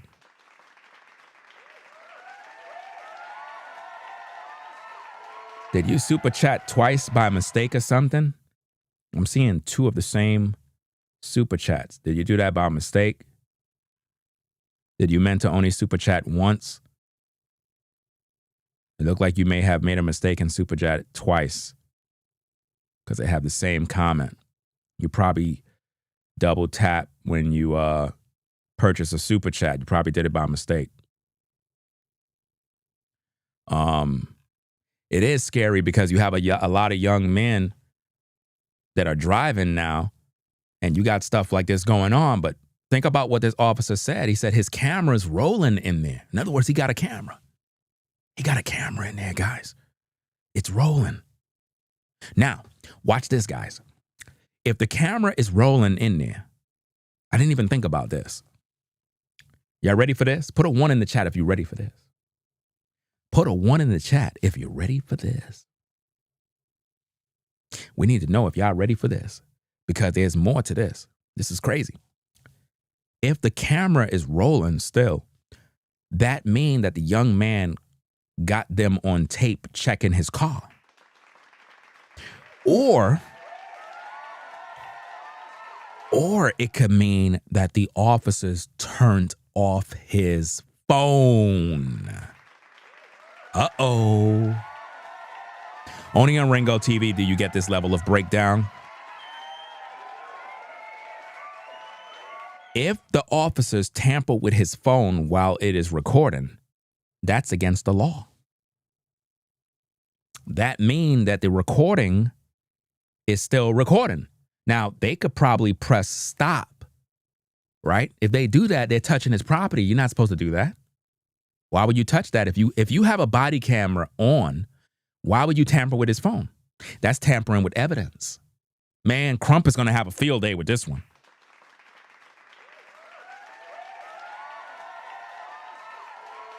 Crump is going to have a field day with this one, guys.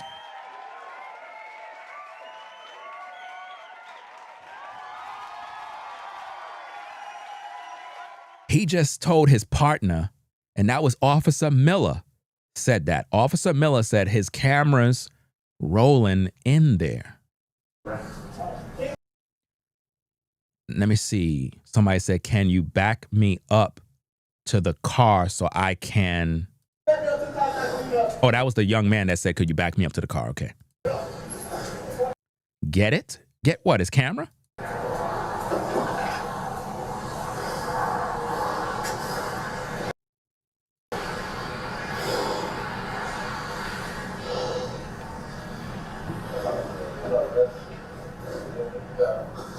Hold up. Did they just take the man's phone? I just saw a phone.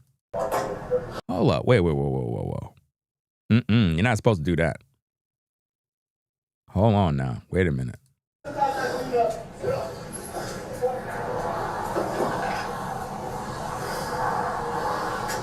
He touched his phone, guys. Look. You're going to see it.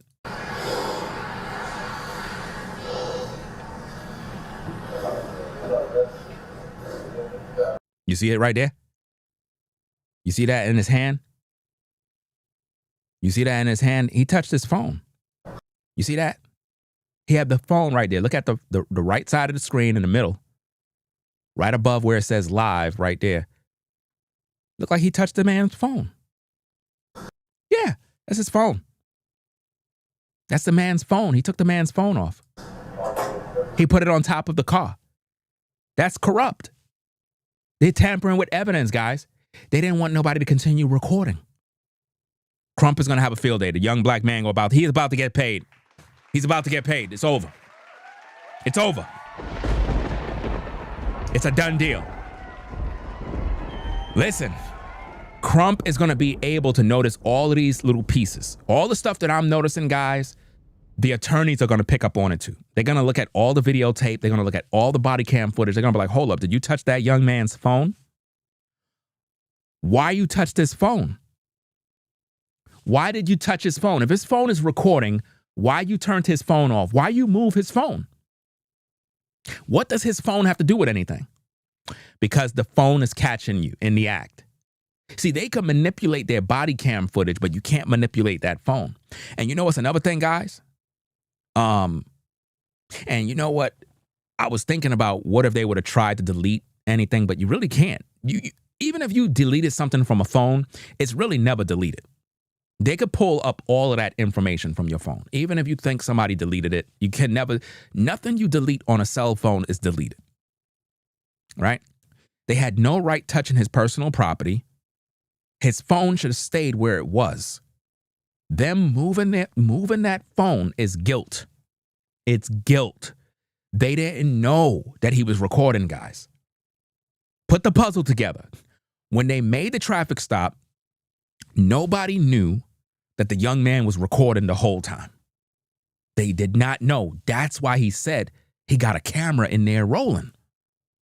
He got a camera in there rolling. You heard that? What? Look at this guy. Let me rewind it back. Look. You turned off my phone, bro? Guys, look. In 4K. Investigation over. Investigation. Guys, think about this. Think about this. The corrupt Jacksonville Sheriff T.K. He couldn't even find these things that I'm showing you. I'm breaking down this video, and the sheriff couldn't even do that. I'm doing a better job. Listen, maybe I need to be the sheriff. Because I would definitely clean up house. Look at how I'm pointing out these things. How come the sheriff didn't point these things out? How come the sheriff didn't do that? The young man, McNeil, said, you turned my phone off, bro. You turned my phone off. Why you turned off the man's phone? I did. Miller said I did. Miller, not only are you going to lose your job, I predict you're losing your job. Not only are you going to lose your job, you're going to be hit with criminal charges. You're going to get sued. The department's going to get sued. This young man is about to be rich, man. He's about to be rich. The officer said, I did. Let's get that again, guys. Let's get that again. Let's get that again.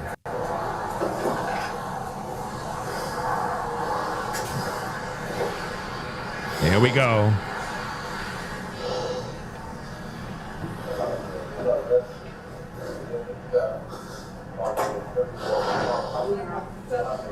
I did. You see that? He said, I did. I did. Absolutely crazy. Let's go.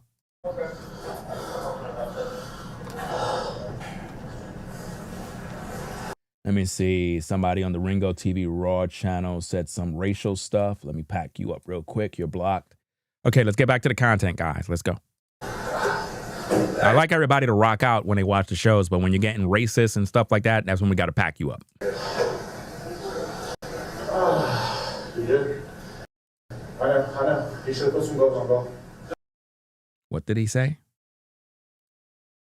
You turned off my phone, bro? I did. Notice what Miller said. I did. In 4K. Officer Miller said, I did.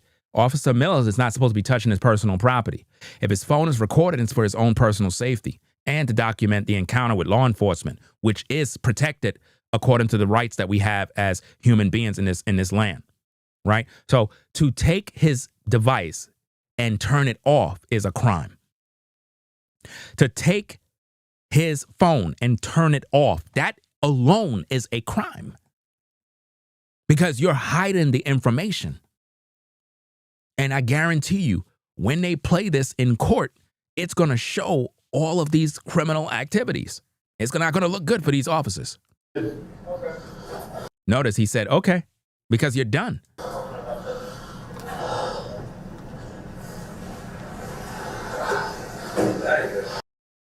I didn't catch that word, man. Damn. What did he say?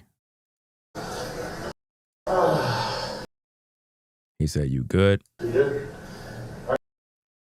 He should have put some gloves on, bro. He should, I know. He should have put some gloves on, bro. He should have put some gloves on, bro. He should have put some gloves on, bro. No. Yeah.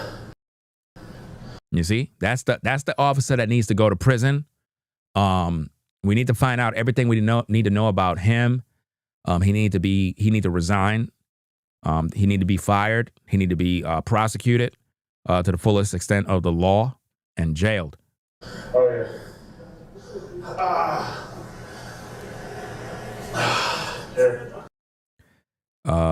You see that junk? Huh? Miller said what? You see that junk? Now notice the black officer looked like he's snitching. What? What? The knife? Do you see what they're doing? So let me get this straight. He didn't have a knife threatening law enforcement. No. Are you telling me because you see a knife, it's now a crime? It's a crime now. I tell you, bro. Notice how the black officer ratted out the brother by saying, you see that junk? You see that junk? You see what the black officer do? Kissing up to the white man? The knife? What, the knife? Yeah, I see it. Yeah, I see it. You see that? That black officer should be ashamed of himself. Ashamed. Absolute shame, bro. Man, what a sellout. That is what you call a sellout.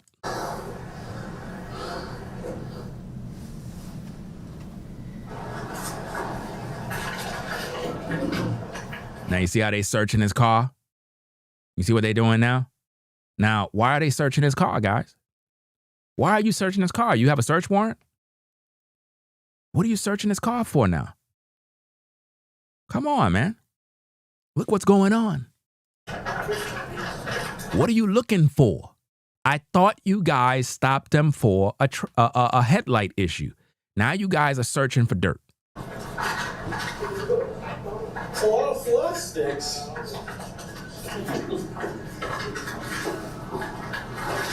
From you?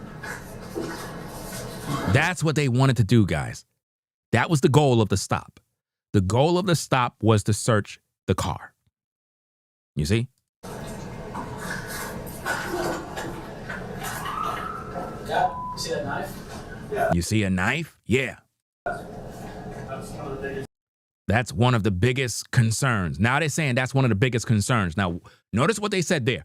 That's one of the biggest concerns. In other words, he could have used it on one of the officers. So we're going to use that in our report. We're going to put that in the paperwork. We're going to say that we found a knife in the car and we were fearful of our lives. I saw the knife on the floor.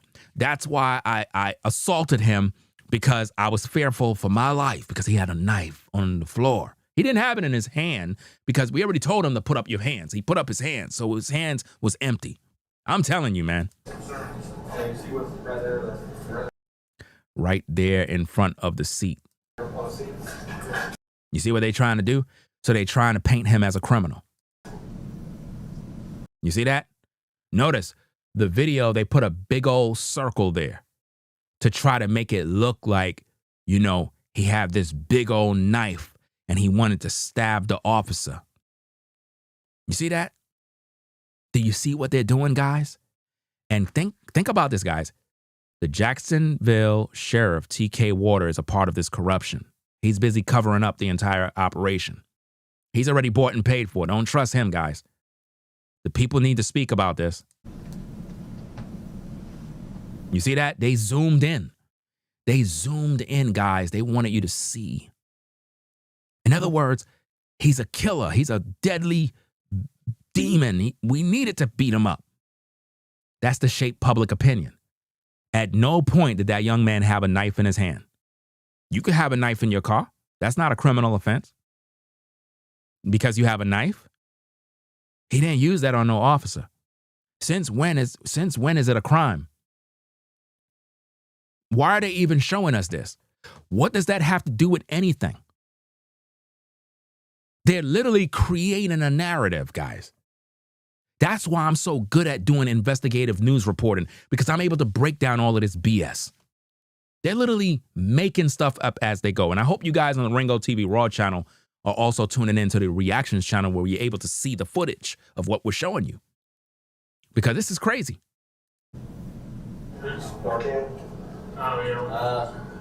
And keep in mind, his car didn't look like that. They did this to his car. His car did not look like that in the inside. They did that so their body cameras will look, nobody's car looked like this. They did that to the car. And it's supposed to be a traffic stop for a headlight? Come on, man.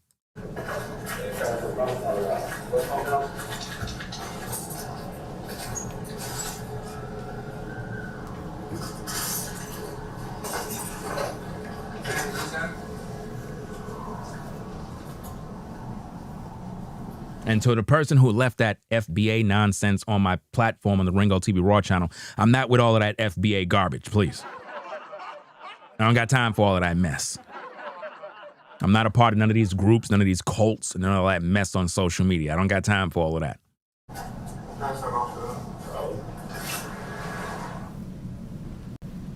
Do you see that, guys? Why they keep showing us this knife? Why they keep showing us this knife, guys? Why? Why they keep showing us this? To shape public opinion, guys. To make it seem like he could have used this on law enforcement. So even though the officer did him bad, yeah, but look at a knife. You know, it's a weapon. He could have harmed the officers. You know? Yeah, they could have planted the knife. They could have did that too. But even if the knife was there, it's not even the issue. The whole point that I'm trying to show you is why are they focusing on that if it's supposed to be a stop about a headlight? Why are they searching his car and they focusing on all of these things? And why is the Jacksonville Sheriff T.K. showing at this press conference this particular video footage? Because he's trying to justify the actions of his officers. That's what he's trying to do, guys. I'm doing a better investigation of this story than the internal investigation they claim they got, because it's all bias. It's like contacting your union to help you in a dispute with the job. The union is not going to help you. The union's job is just to keep the peace. That's it. They don't take sides. Their job is just to keep the peace. That's it. So when they talk about internal investigations for these situations, there is no investigation. They're going to protect their own. So I've said many times before, social media is not reality. You see what he's doing? He said social media is not a reality. In other words, the video of the young man, ignore that. He's a killer. He's a thug. He got a knife. At no point did he pick up a knife at an officer. He never did that. So I don't care what he got. He could have been a law-abiding citizen and had an open carry pistol on his waistline. What are you going to say then? What are you going to say then? So what if he got a knife that had nothing to do with the traffic stop? Absolutely nothing. One video clip devoid of context. You see that? One video clip devoid of context. Do you hear this bastard? At the Jacksonville Sheriff T.K. Walker, you need to resign and step down. And I'm calling for all the people of Jacksonville to stand firm with the victim in this particular case. And we need to call for the resignation of this particular chief, this so-called sheriff. He needs to resign. He's not fit for the job. He's not fit for the job, guys. His judgment and his character is very poor in this case.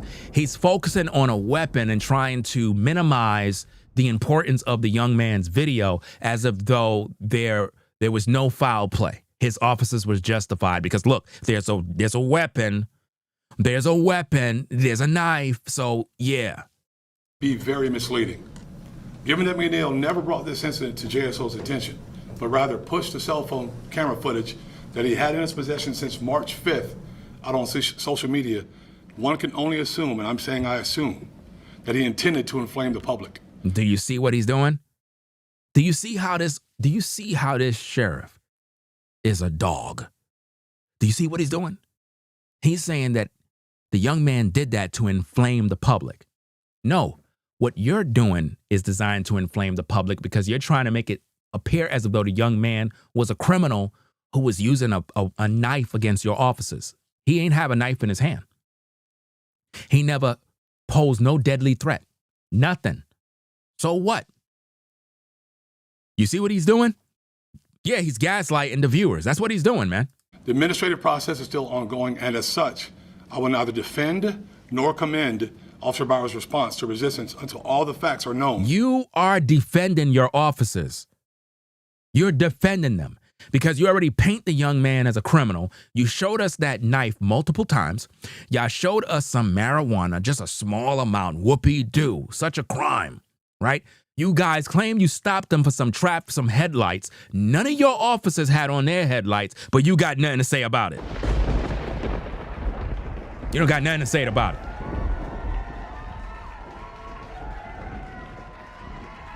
You know, and he's acting like he wasn't defending his officers. He are defending them. And the investigation is completed. However, as the leader of this agency, I will not remain silent while important facts and information are buried to advance an anti-police agenda. Anti-police agenda? There's no anti-police agenda. Your officers are bullies. Your officers abuse their power, and you're not holding them accountable for it. And it takes influencers like myself to use my platform, my influence, to get the word out there. That's what I'm doing. The truth is, William McNeil Jr. was non-compliant with JSO officers within 21 seconds after he was stopped for multiple civil infractions. 21 seconds. 21 seconds.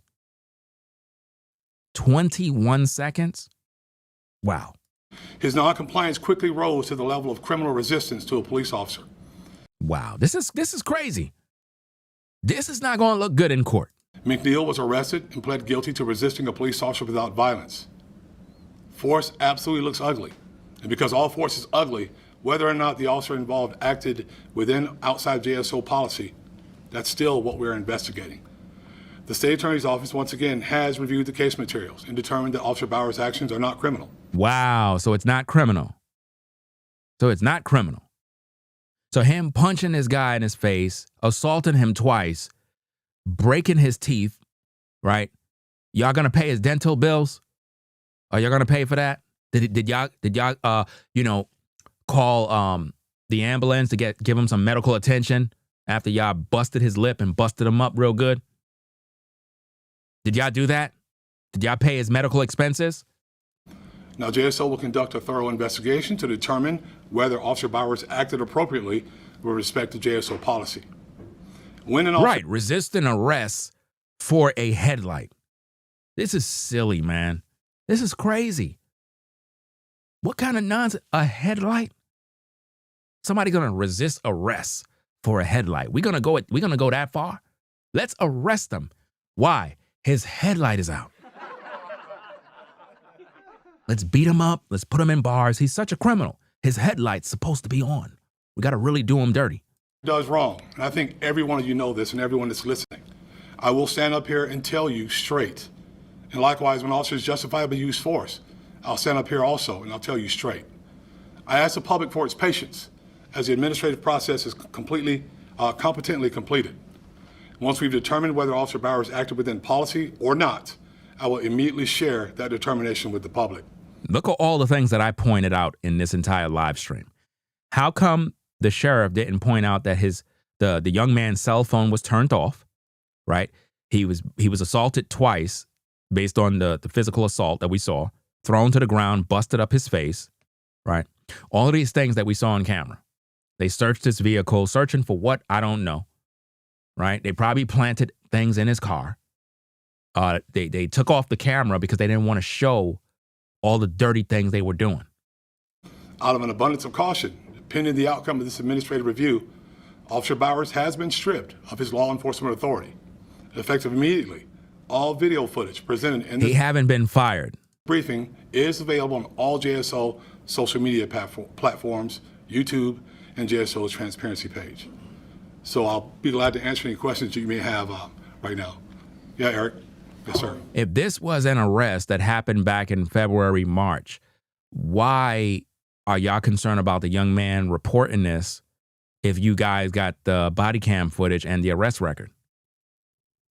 That should already been reported, right? Obviously, there's somebody that have to do audits and make sure everything is right. The case is good. I mean, the paperwork is right. You know, who was arrested this week, this month, to make sure everybody. And then again, you had an officer or two that was injured. That should have been in the paperwork as well. So surely the sheriff was supposed to be notified about his officer's injury on the job. If an officer get injured on the job, all of that must be reported. So if that was reported, it would have been brought to his attention of the body cam footage and the arrest of that young man. So in my opinion, they already knew about this.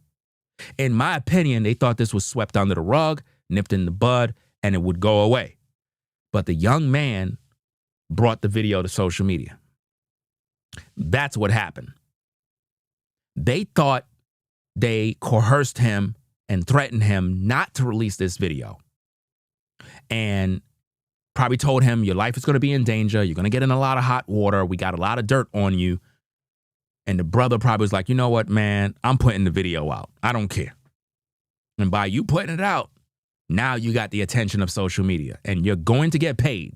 So to the brother, stay focused, hold the line, and Crump, just do your thing.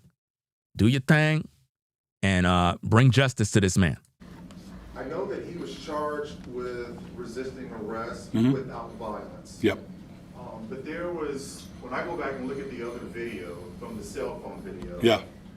I can understand the officer punching the window out.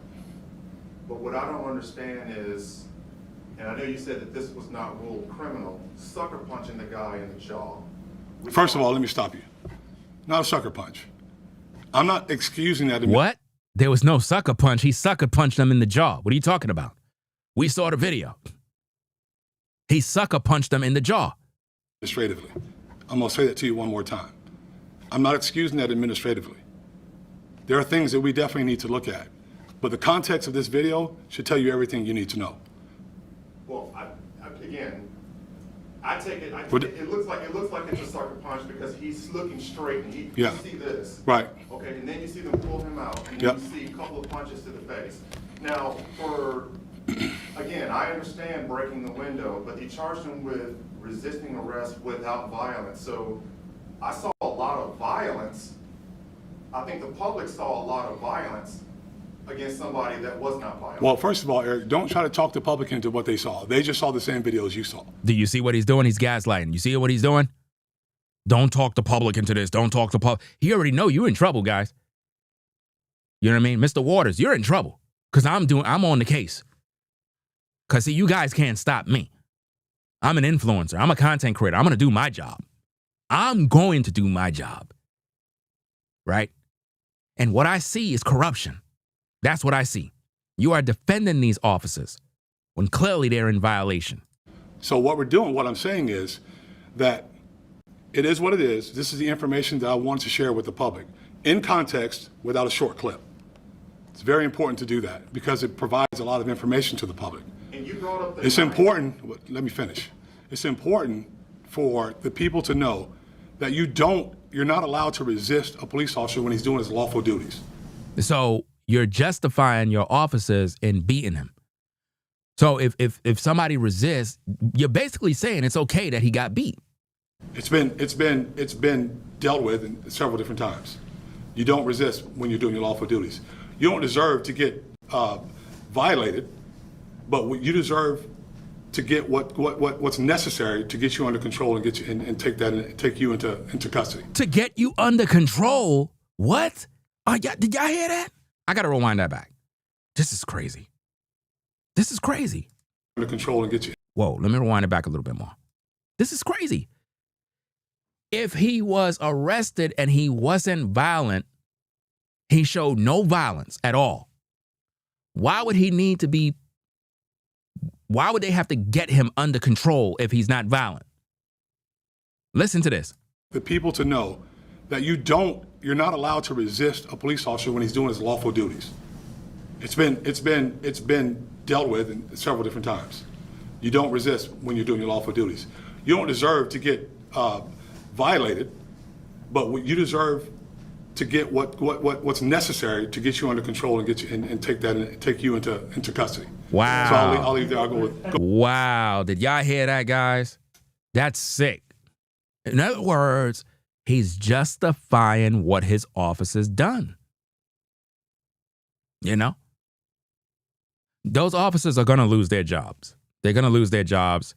I don't know about prison time. I don't think they're going to get any time. But they're going to lose their jobs. The department is going to lose money. The guy is going to get paid. Crump is going to he's going to have a field day with this one. This is an easy case. But what the sheriff said here is disgusting. Let's listen to that again. Absolutely sick. But you deserve to get what's necessary to get you under control and get you and take you into custody. That's sick what he just said, guys. So it's basically okay to beat citizens to a pulp to get them under control, even though the young man didn't do anything wrong. He never fought the officers. They tried to make us focus on the knife. At no point did that young man reach down to pick up a knife. He never did that. We don't know if that knife was somewhere else and they planted it. We don't know, guys. That's why it's so misleading when they show you these footage, the footage. We don't know. Remember, the camera was turned off. That knife could have been in the glove compartment. That knife could have been on the side by the seat. But they put the knife right there so they could make it look like he could have picked it up and stabbed one of the officers, so it's good that the officer struck him. That's crazy. Sheriff, so I'll leave there. I'll go with. Go ahead. One of the discrepancies people were seeing between the police report and what we saw in the video, and even what we saw in that video, was the allegation that McNeil had reached down for the knife. That was in the police report. But where'd you see? What police report did you see that in? In the arrest report for McNeil, that was stated that the officer saw him, reach for the knife that was on the floorboard. The video that was posted to social media, and even in there, I couldn't see any clear indication of that. I mean, do you see that when you're watching this? No, actually, I don't see where his hands are. Do you see what just took place here? It is said that in a police report or some report, the officer falsified information claiming that the young man reached down for the knife. Are y'all seeing what's going on, guys? And shout out to everybody coming in the show, everybody that's coming in the building. Appreciate everybody stopping by. Make sure you hit the like button if you haven't already, guys. We are talking about the case of a young man that was stopped for a minor situation, and it escalated into a disturbing video that is circulating, going viral on social media. And the Jacksonville Sheriff T.K. is defending and covering up for his officers, basically trying to cover up this situation as if though his officers was justified in their excessive force. It is said that there's a possibility that information was falsified in a report that the young man reached down, or the officer claimed allegedly that he may have saw the young man reaching down for a knife. But that's not true, because if we go back to the body cam footage, right, none of the officers knew that there was a knife there. It is said, based on the video, the black officer told one of the white officers, "Hey, did you see that?" And he says, "What?" And he said, "There's a knife." He's like, "There's a knife?" So he didn't know about no knife. Nobody knew about a knife. So if there was information that was in a report that he saw him reaching down for a knife, that was falsified information. Crump is going to have a field day with this case. He's going to have a field day. They already knew they did him dirty, so they had to find some sort of dirt. So they looked at that knife. That's why they kept trying to focus on the knife. And they put that in the report, guys. Let's rewind it back so we can hear what the reporter guy was saying. Had reached down for the knife. Hold on, let me rewind it back a little bit more. But you deserve to get what's necessary to get you under control and get you and take you into custody. Sheriff, so I'll leave there. I'll go with. Go ahead. One of the discrepancies people were seeing between the police report and what we saw in the video. The police report and what we seen in the video. Listen, guys. Even what we saw in that video was the allegation that McNeil had reached down for the knife. That was in the police report. That was in a police report. If anybody have that police report, could you send it to me, please? If there's a police report and it's public, could somebody send that police report to me at Ringo TV Raw on Instagram so we could continue this investigation and bring this news to the people? If it was written in a police report that an officer saw him reaching down for a weapon, that is a lie. That's fabricated information, guys. At no point did you hear officers saying, "Don't pick up the knife, drop the knife. He got a weapon." They would have done open fired on him. They would have done shot him. If he was reaching for a knife, guys, they would have killed him already. They would have shot him up in that car. The reason why they want to paint the narrative of a knife is because they knew that one of these days this story was going to surface on the internet and the officers are going to be held accountable. So they had to find some sort of reasoning for why they did what they did. He had a knife. I saw the knife. That's why I did what I did. That's why we beat him up. That's why, guys. Where'd you see? What police report did you see that in? In the arrest report. In the arrest report. For McNeil, that was stated that the officer saw him, reach for the knife that was on the floorboard. The video that was posted to social media, and even in there, You know, I couldn't see any clear indication of that. I mean, do you see that when you're watching this? No, actually, I don't see where his hands are. So how could your officer see? If you can't see his hands, we can't see his hands.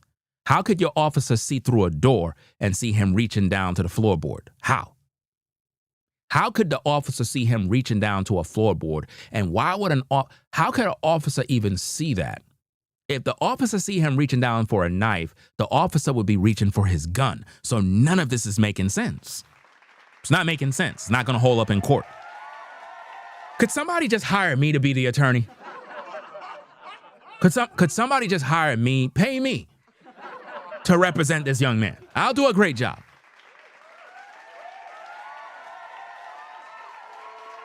Right? But I'm sure Crump will be able to do the job and get the man some money for his pain and suffering. I can't assume, Jake. No one can assume. I operate, and we operate off facts and facts alone. I can't make assumption. All I can go by when I read those things is what's stated in the report. I'm not saying whether it's true or whether it's not. I'm not stating if it's true or not. What? Saying no one sees his hands at that point. He says, put your hands up, then his hands come up. All right, he put his hands up, so he didn't have no knife in his hand. So I don't know why you allowed the public to see a knife. Nobody should be seeing that knife. That knife should be a part of the internal investigation. That knife was not supposed to be shown to the public until the investigation is over. So for you, as the sheriff, the Jacksonville Sheriff T.K. Waters, for you to allow that tape to play, to show a knife, is interfering with public perception in regards to the case of this investigation. You tried to paint a narrative of this young man being a victim. I mean, a so-called, some sort of thug or killer that's violent or pose a threat against your officers, which justify their unlawful excessive force. Because if it's an internal investigation, nobody don't supposed to know about a knife. That can come out in the investigation. He never used a knife. A knife was never in his hand. We should not be talking about a knife. If that's the case, let's talk about the water bottle that was on the floor. Let's talk about the trash that was on the floor. Let's talk about every little component in his car. Let's talk about what's in his glove compartment, what's in his trunk. Let's talk about the car jack. Let's talk about all these little things that's in his car. No, you want to focus on a knife. Why? Because you're trying to paint a narrative that he was going to use that on an officer.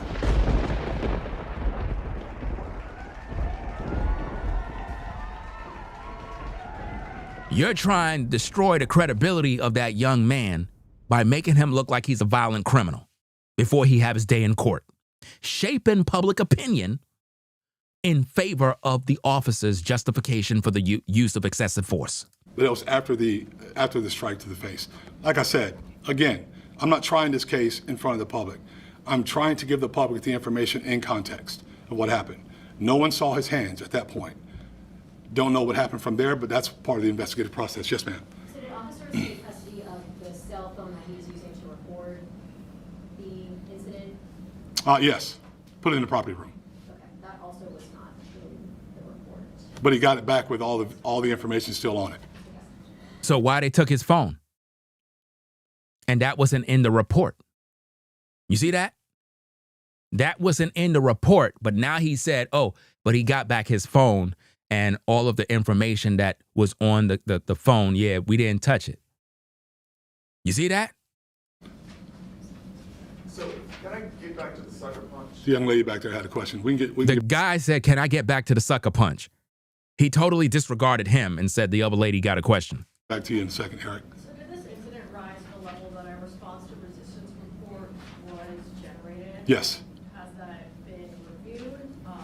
And it's still under review? What was the outcome? So here's the process. When force is used, a response to resistance report is written. It goes to the supervisors. The supervisors then, at that point, review body cam footage.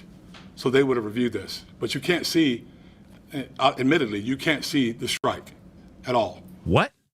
You can't see the strike at all? Do you see how he's a liar, guys? He just said you can't see the strike at all. That's what he said, guys. He said you can't see the strike at all. That's what he said. You can't see the strike at all. Yeah, in probably that body cam footage, but on this video, you can see the strike all right. Oh, yeah. Exit the vehicle now. You see that? I rest my case. Does that look like it's a nice thing for an officer to do after smashing a window? Exit the vehicle. Show me your hands. Here.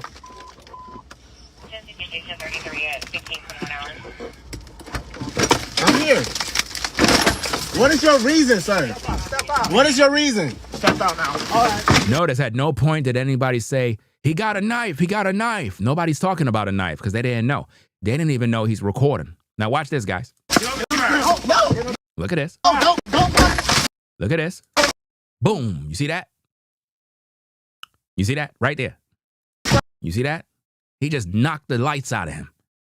But the sheriff said that that's not there.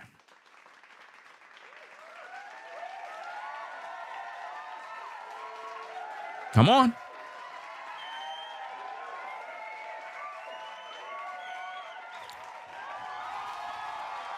Let's get back to the tape, guys. Let's get back to the tape. I just want to make sure that all the evidence is there because Crump may end up using my video. He may end up using my video in the court. Let's go. So it's very difficult. Had they seen that, it probably would have risen to another level to where somebody else would have gone further, which is why we didn't really know at that time that all this had taken place. I'm a big believer in being honest and upfront. And if something like that happens, I'm going to tell you about it, like everything else that we've done. But it's very important to make sure we get this stuff out here in context so folks can see it. Yes, ma'am. Sheriff, what are your thoughts on the video that was posted on social media? And here's one of the officers kind of turns off the video, turns off what's being recorded. What are your thoughts on that? What's the thoughts of that? On the officer turning off what's being recorded. Check it out. I don't know that he turned it off. I know that at some point we stopped it, but we wanted to make sure you got a chance to see both views from the officers that were dealing with him publicly, talking to him face to face. At some point it does turn off, but usually when the interaction's over is when that happens. And that's why we're still looking. That's why we look at the entire process. That's why we check for JSO policy violations. I can't give you right now whether they turned it off at the right time or at the wrong. You're a sheriff, dumbass. You're supposed to know what's right and wrong, man. Let's stop BSing and gaslighting the viewers. Let's stop playing. You're the sheriff. You're supposed to know company policy. This is why you got the job. You're supposed to know. Right? So when they ask you questions, you should be able to answer these questions. You're talking about investigation, this, that, and that. Man, I tell you, man, this is just pure trash, bro. This is my opportunity to share the information with the public. Right? And so now we still... I don't trust this guy, man. Continue to refer to the social media video. Well, I just showed you body cam videos with much more information. And I told you guys already on the Ringo TV Raw channel, we're streaming on 2 platforms, right? On the Ringo TV Reactions channel is where all the footage is, right? On the Ringo TV Raw, you can just see me and you can hear the audio. If you want to see the footage, come on over to the Ringo TV Reactions channel. Let's get back at the tape. Let's acknowledge that because that's important. The importance is I'm showing you the video, the body cam video, from the entire incident from start until they had to turn it off or we stopped it for time, for time's sake. There's no need to stop anything. Why are you stopping tapes for? The body cam is supposed to stay on. Why are you stopping it? Do you know if McNeil ever filed a formal complaint? He did not. He did not. He did not because he was afraid for his life. The police officers knew where he lived. Think about that, guys. These thugs with badges, they were able to gather this man's personal information. So they knew where he rested his head at. They knew what kind of car he drove. They knew a lot of stuff about him. So that's very intimidating to know that law enforcement did this to you. You know it was wrong. You would like to make a complaint, but at the same time, you're kind of fearful and concerned for your life and your safety. Think about the traumatic experience he had, right? People just don't come out of the woodworks and file a complaint. Look at all of these women that be suing these guys. These big shot guys after many, many, many, many years. And then they come out of the woodworks. Oh, you know, I was raped. I was violated. Blah, blah, blah. This happened like 15 years ago, 25 years ago. All right? Happens all the time. He never filed a formal complaint, which we'd have been all over it, you know, if had that been the case. But he did not. Right here. So I just want to get back to the punch. Yeah, this is just to be a yes or no question. Wait, Eric, are you going to tell me how to answer a question? I'm just keeping it simple. All right, go ahead. He don't like Eric. Eric actually uses brain. Shout out to Eric for the questioning, right? Eric is doing his job, right? Shout out to Eric. But he don't like Eric because Eric is holding him accountable with his questioning. Was it appropriate for the officer to punch this guy in the jaw after he'd already broken the window? Was that yes or no? Was that appropriate? Was that appropriate for the officer to punch him in the jaw? It wasn't really a punch. It was more or less he took his hand like this and went like that in his face real hard. So it's a strike. Nonetheless, it wasn't a closed fist punch. He had his hand open. If you take the video and you scroll, you'll see exactly what it was, right? He went like this and really he hit him hard. You know, nonetheless, it's still assault. But on the outside of the car, he had a closed fist and he punched him with all his might and busted his whole lip and his teeth and everything. Depends on the circumstances. But it's already determined it's not criminal. Now we're going to look for it. It was already determined that it was not criminal. Did you see what he just did? So what are we investigating? Did you see that? The main topic of all these videos that we're seeing on social media is the excessive force that was used on this black man. This sheriff just said it was already determined that it was not criminal what the officer did. Let's rewind that back so you can hear what he said. Listen. What's your question? I'm just keeping it simple. All right, go ahead. Was it appropriate for the officer to punch this guy in the jaw after he'd already broken the window? Was that yes or no? Was that appropriate? It depends on the circumstances. But it's already determined it's not criminal. Now we're going to look for it for JSO policy violations. Do you see that? So basically they took all the excessive force that was done, the battery, and they threw that out the table and said, well, it wasn't criminal. So the department is already basically justifying the officer's use of excessive force. So what are they investigating? To see whether or not he violated some sort of company policy? This doesn't make no sense, guys. This is why you got to lawyer up. This is why you have to have attorneys to fight for you in these type of cases, because these guys are never going to hold their own accountable. Is that good? Well, if a civilian did that to another civilian, they would be in handcuffs. No, right. Not necessarily. What? They would be in handcuffs. If a civilian did that to another civilian, they would be in handcuffs. He's talking about, oh, not necessarily. He's gaslighting everybody, fam. This is crazy. It depends on the circumstances, the situation. You see how he just made that up? You know he just made that up, guys. You know good and well that if you did the same thing to somebody, you're going to jail. You're going to jail. I know that's how you want it to be. I know there's a tendency to want to be some massive cover-up that is not. It is a cover-up. You're covering up. That's why it's coming out of your mouth. You're covering it up.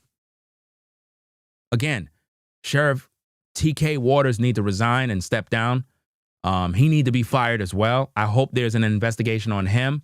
We need to go way back into the past to find out if he have done this before. We need to investigate him as well. The public need to be outraged due to this situation. That's why I'm here. I stand up, we talk to you about what happened, we give you what we can give you, then it's up to you guys to report it. But do you think the public is going to buy that? I don't know. My point is. Do you think the black community is going to buy? Don't use the black thing. Don't use. I'm a black man. Wait, hold on, Eric. Hold on. Stop for a second, because you're trying to be incendiary, and this is not the time for it. This is me sharing information with our public, right? The whole statements about the black issue. I wouldn't work here if we're after black men or black people, period. I can tell you he wouldn't. I can tell you any other African American or black male or female that works here wouldn't work here if our black citizens are under siege. Not the case. Not at all. He's covering up, guys. This is one big cover up.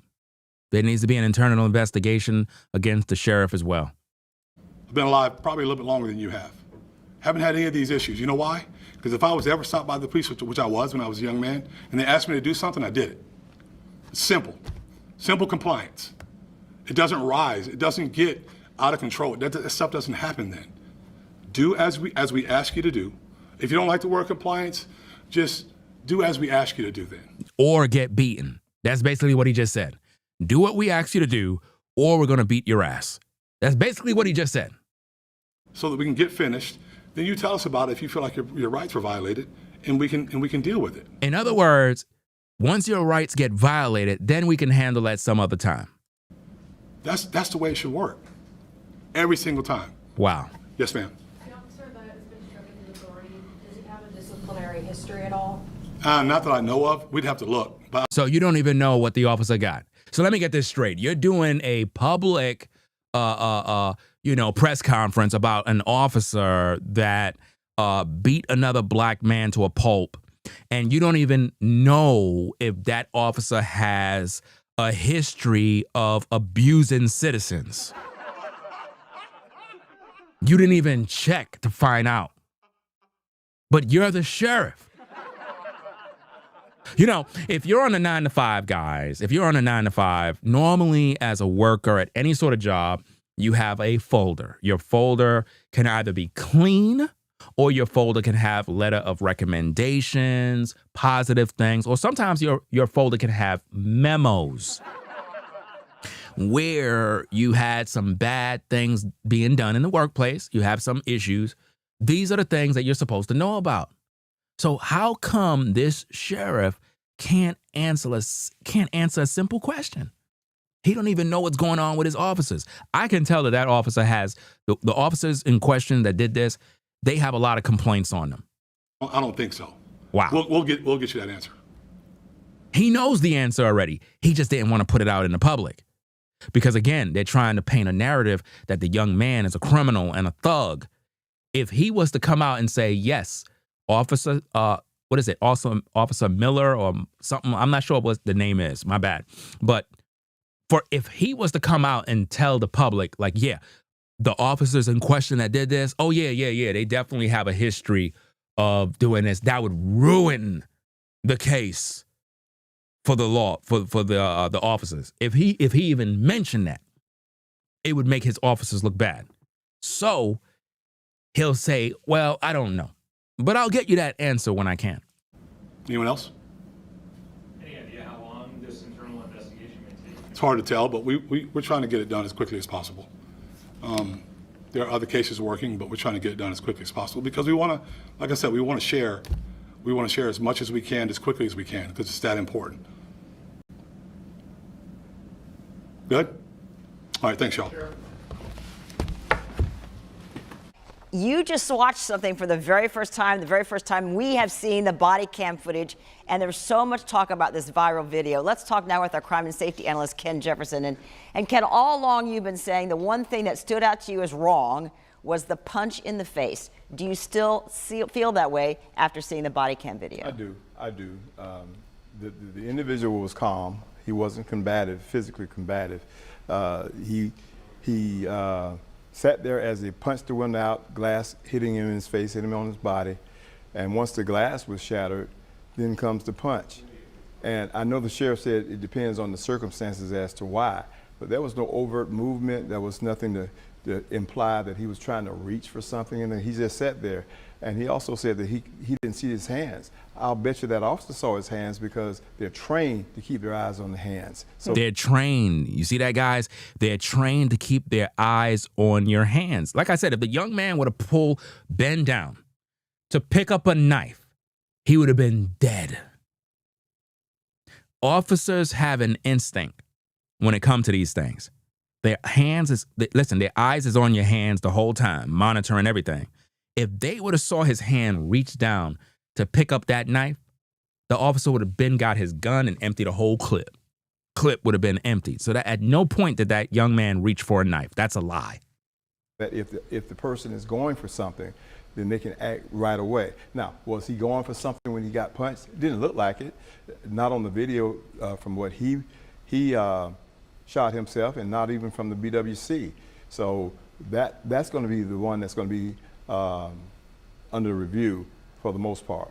Now, it is going to be a review. We've just heard from T.K. Waters, the sheriff, saying that no criminal charges from the state attorney's office, but there will be a review from the police department. What could happen to this police officer? Well, if they find that he violated policies, standard operating procedures, or even general orders, he can be suspended, demoted, or terminated, one of the three. It depends on the degree of which he's charged with violating those policies. So that's the process. They're going to interview all of the officers, every single officer that was there. They're going to think about the force of him crushing his face on the pavement. Think about that, guys. Relevant questions, and the main question is you're going to ask, why did you punch him after the window was punched? And it'd be interesting to see what he has to say. Yeah, why was he punched? Why did you punch him?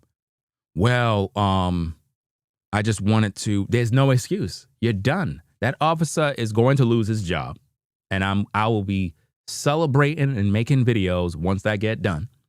I really want to see this young man get paid from this situation, because he suffered, and he probably been traumatized and going to have a lot of issues. Anytime you see police officers, he's going to have issues. You may have noticed in this body cam video, especially if you've seen the viral video over and over, as most of us have now, there are two things that I hadn't seen yet. One was there appeared to be water or maybe rain droplets on the outside of the car. And in the arrest report, they said, we stopped you because you didn't have your lights on in inclement weather. So what'd you gain from looking at the body cam video? And that's a very good point, because looking at his video, it looked like it was a clear day. No rain, no anything. But when we saw it from the body-worn camera, we can see the sprinkles of water on the car. So there's your probable cause for the stop. Whereas before I said, and I'll admit So it, where was the officers having their lights on? How come nobody's talking about that? How come nobody's talking about the fact that all of those officers that came on the scene, all of their lights were off? Am I the only one that noticed this? Like, what's going on? I didn't know that was the law, that police officers don't have to have on their lights, but the citizens must. You know, when it's raining, officers don't have to use no lights.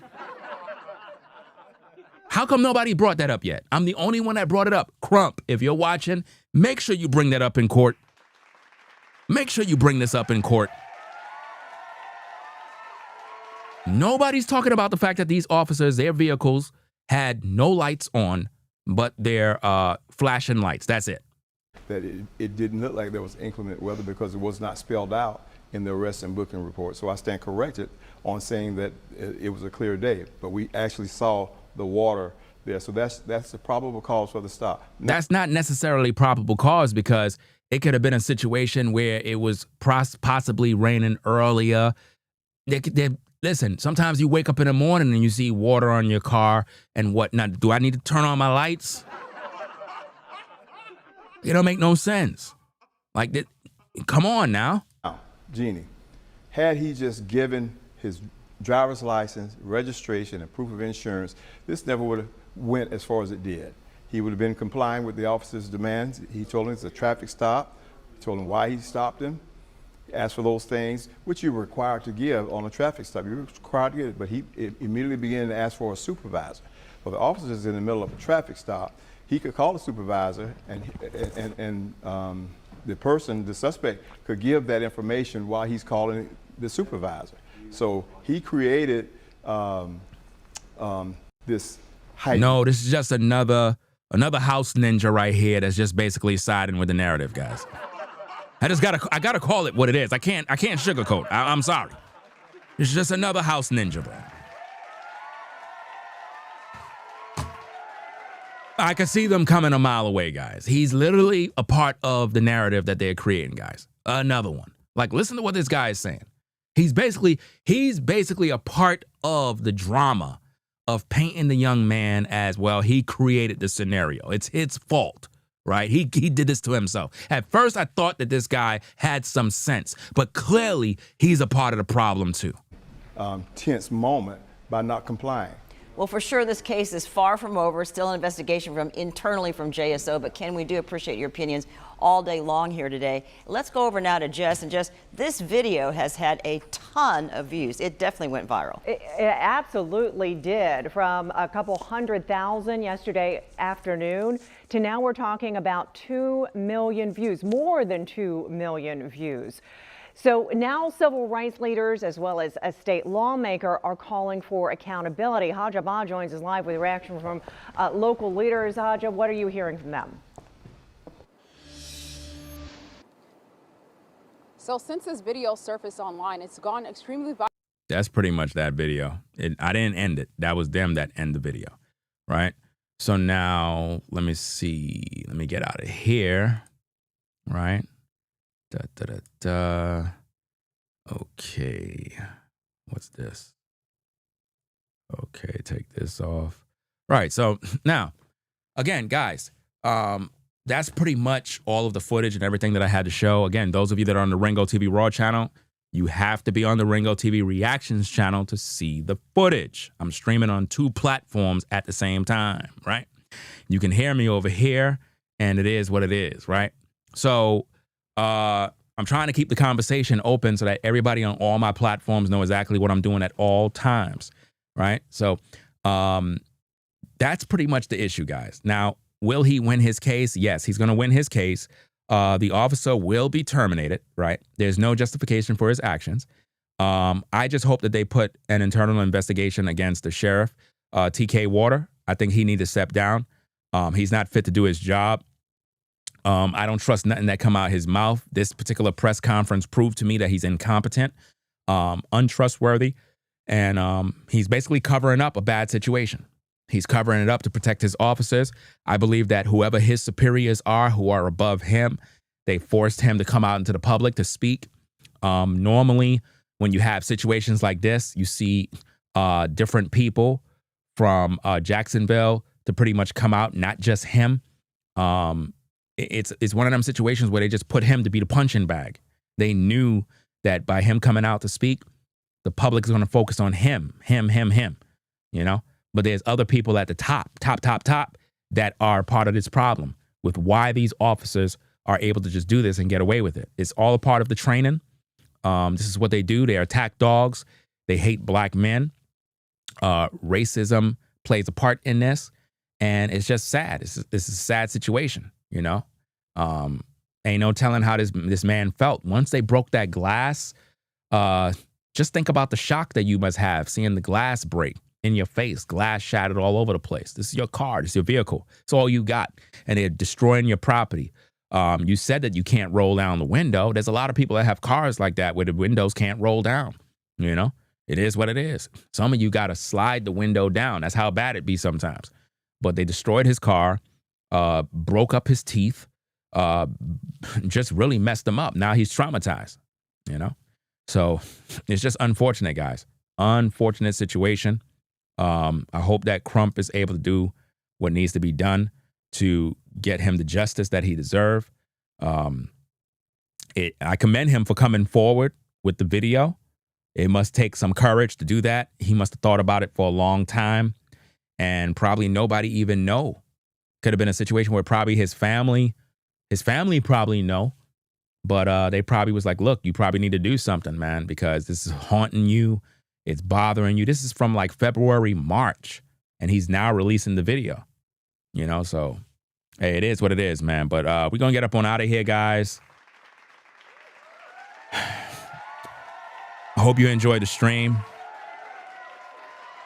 You know?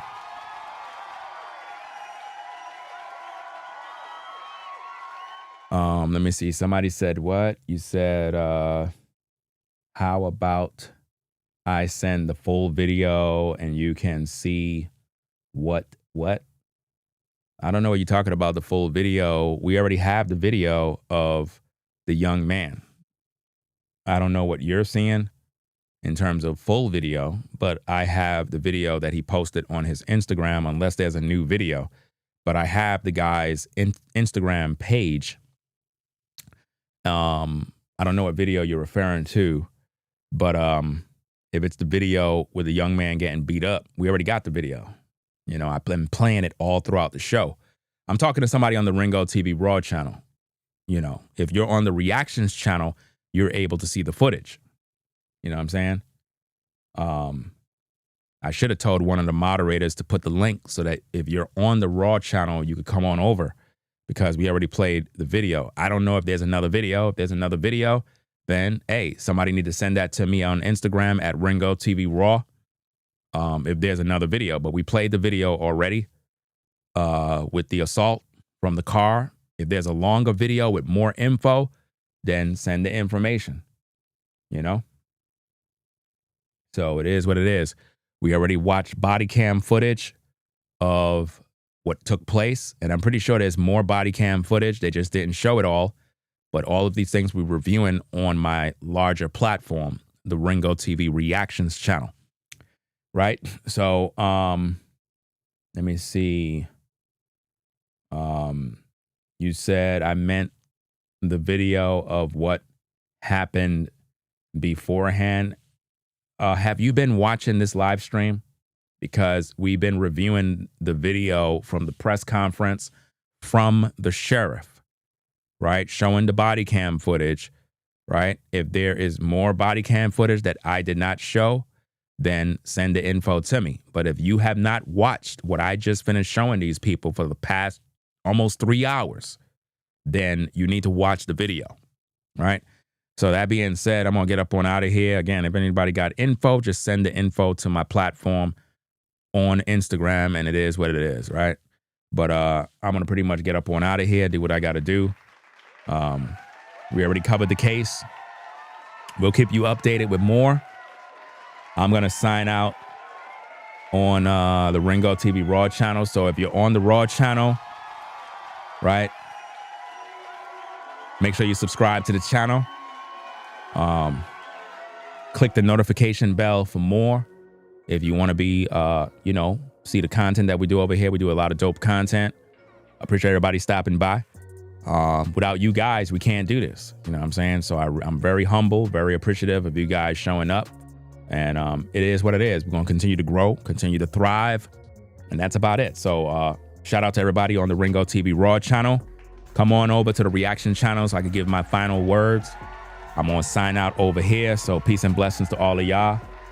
Right? We'll catch you in the next video. So peace out. Right? Okay. So,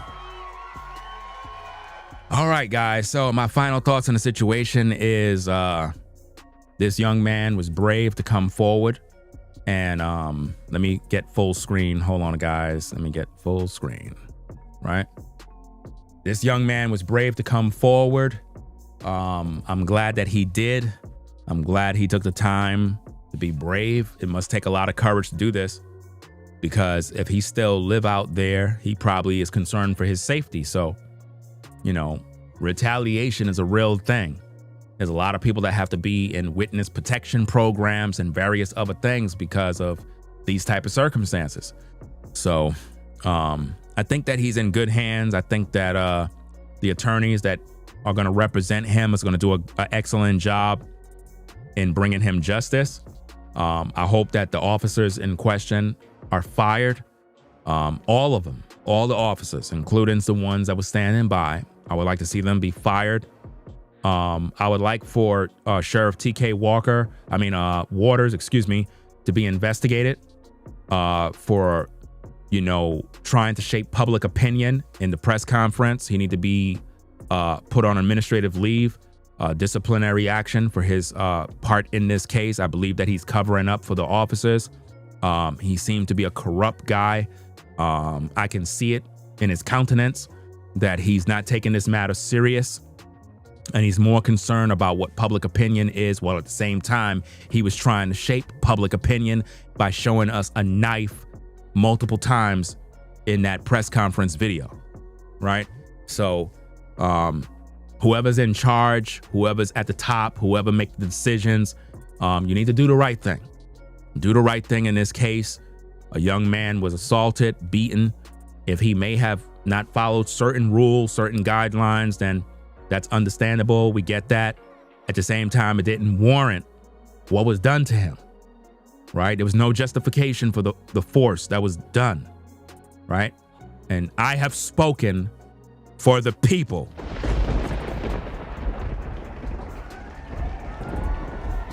Make sure you rate, comment, and subscribe.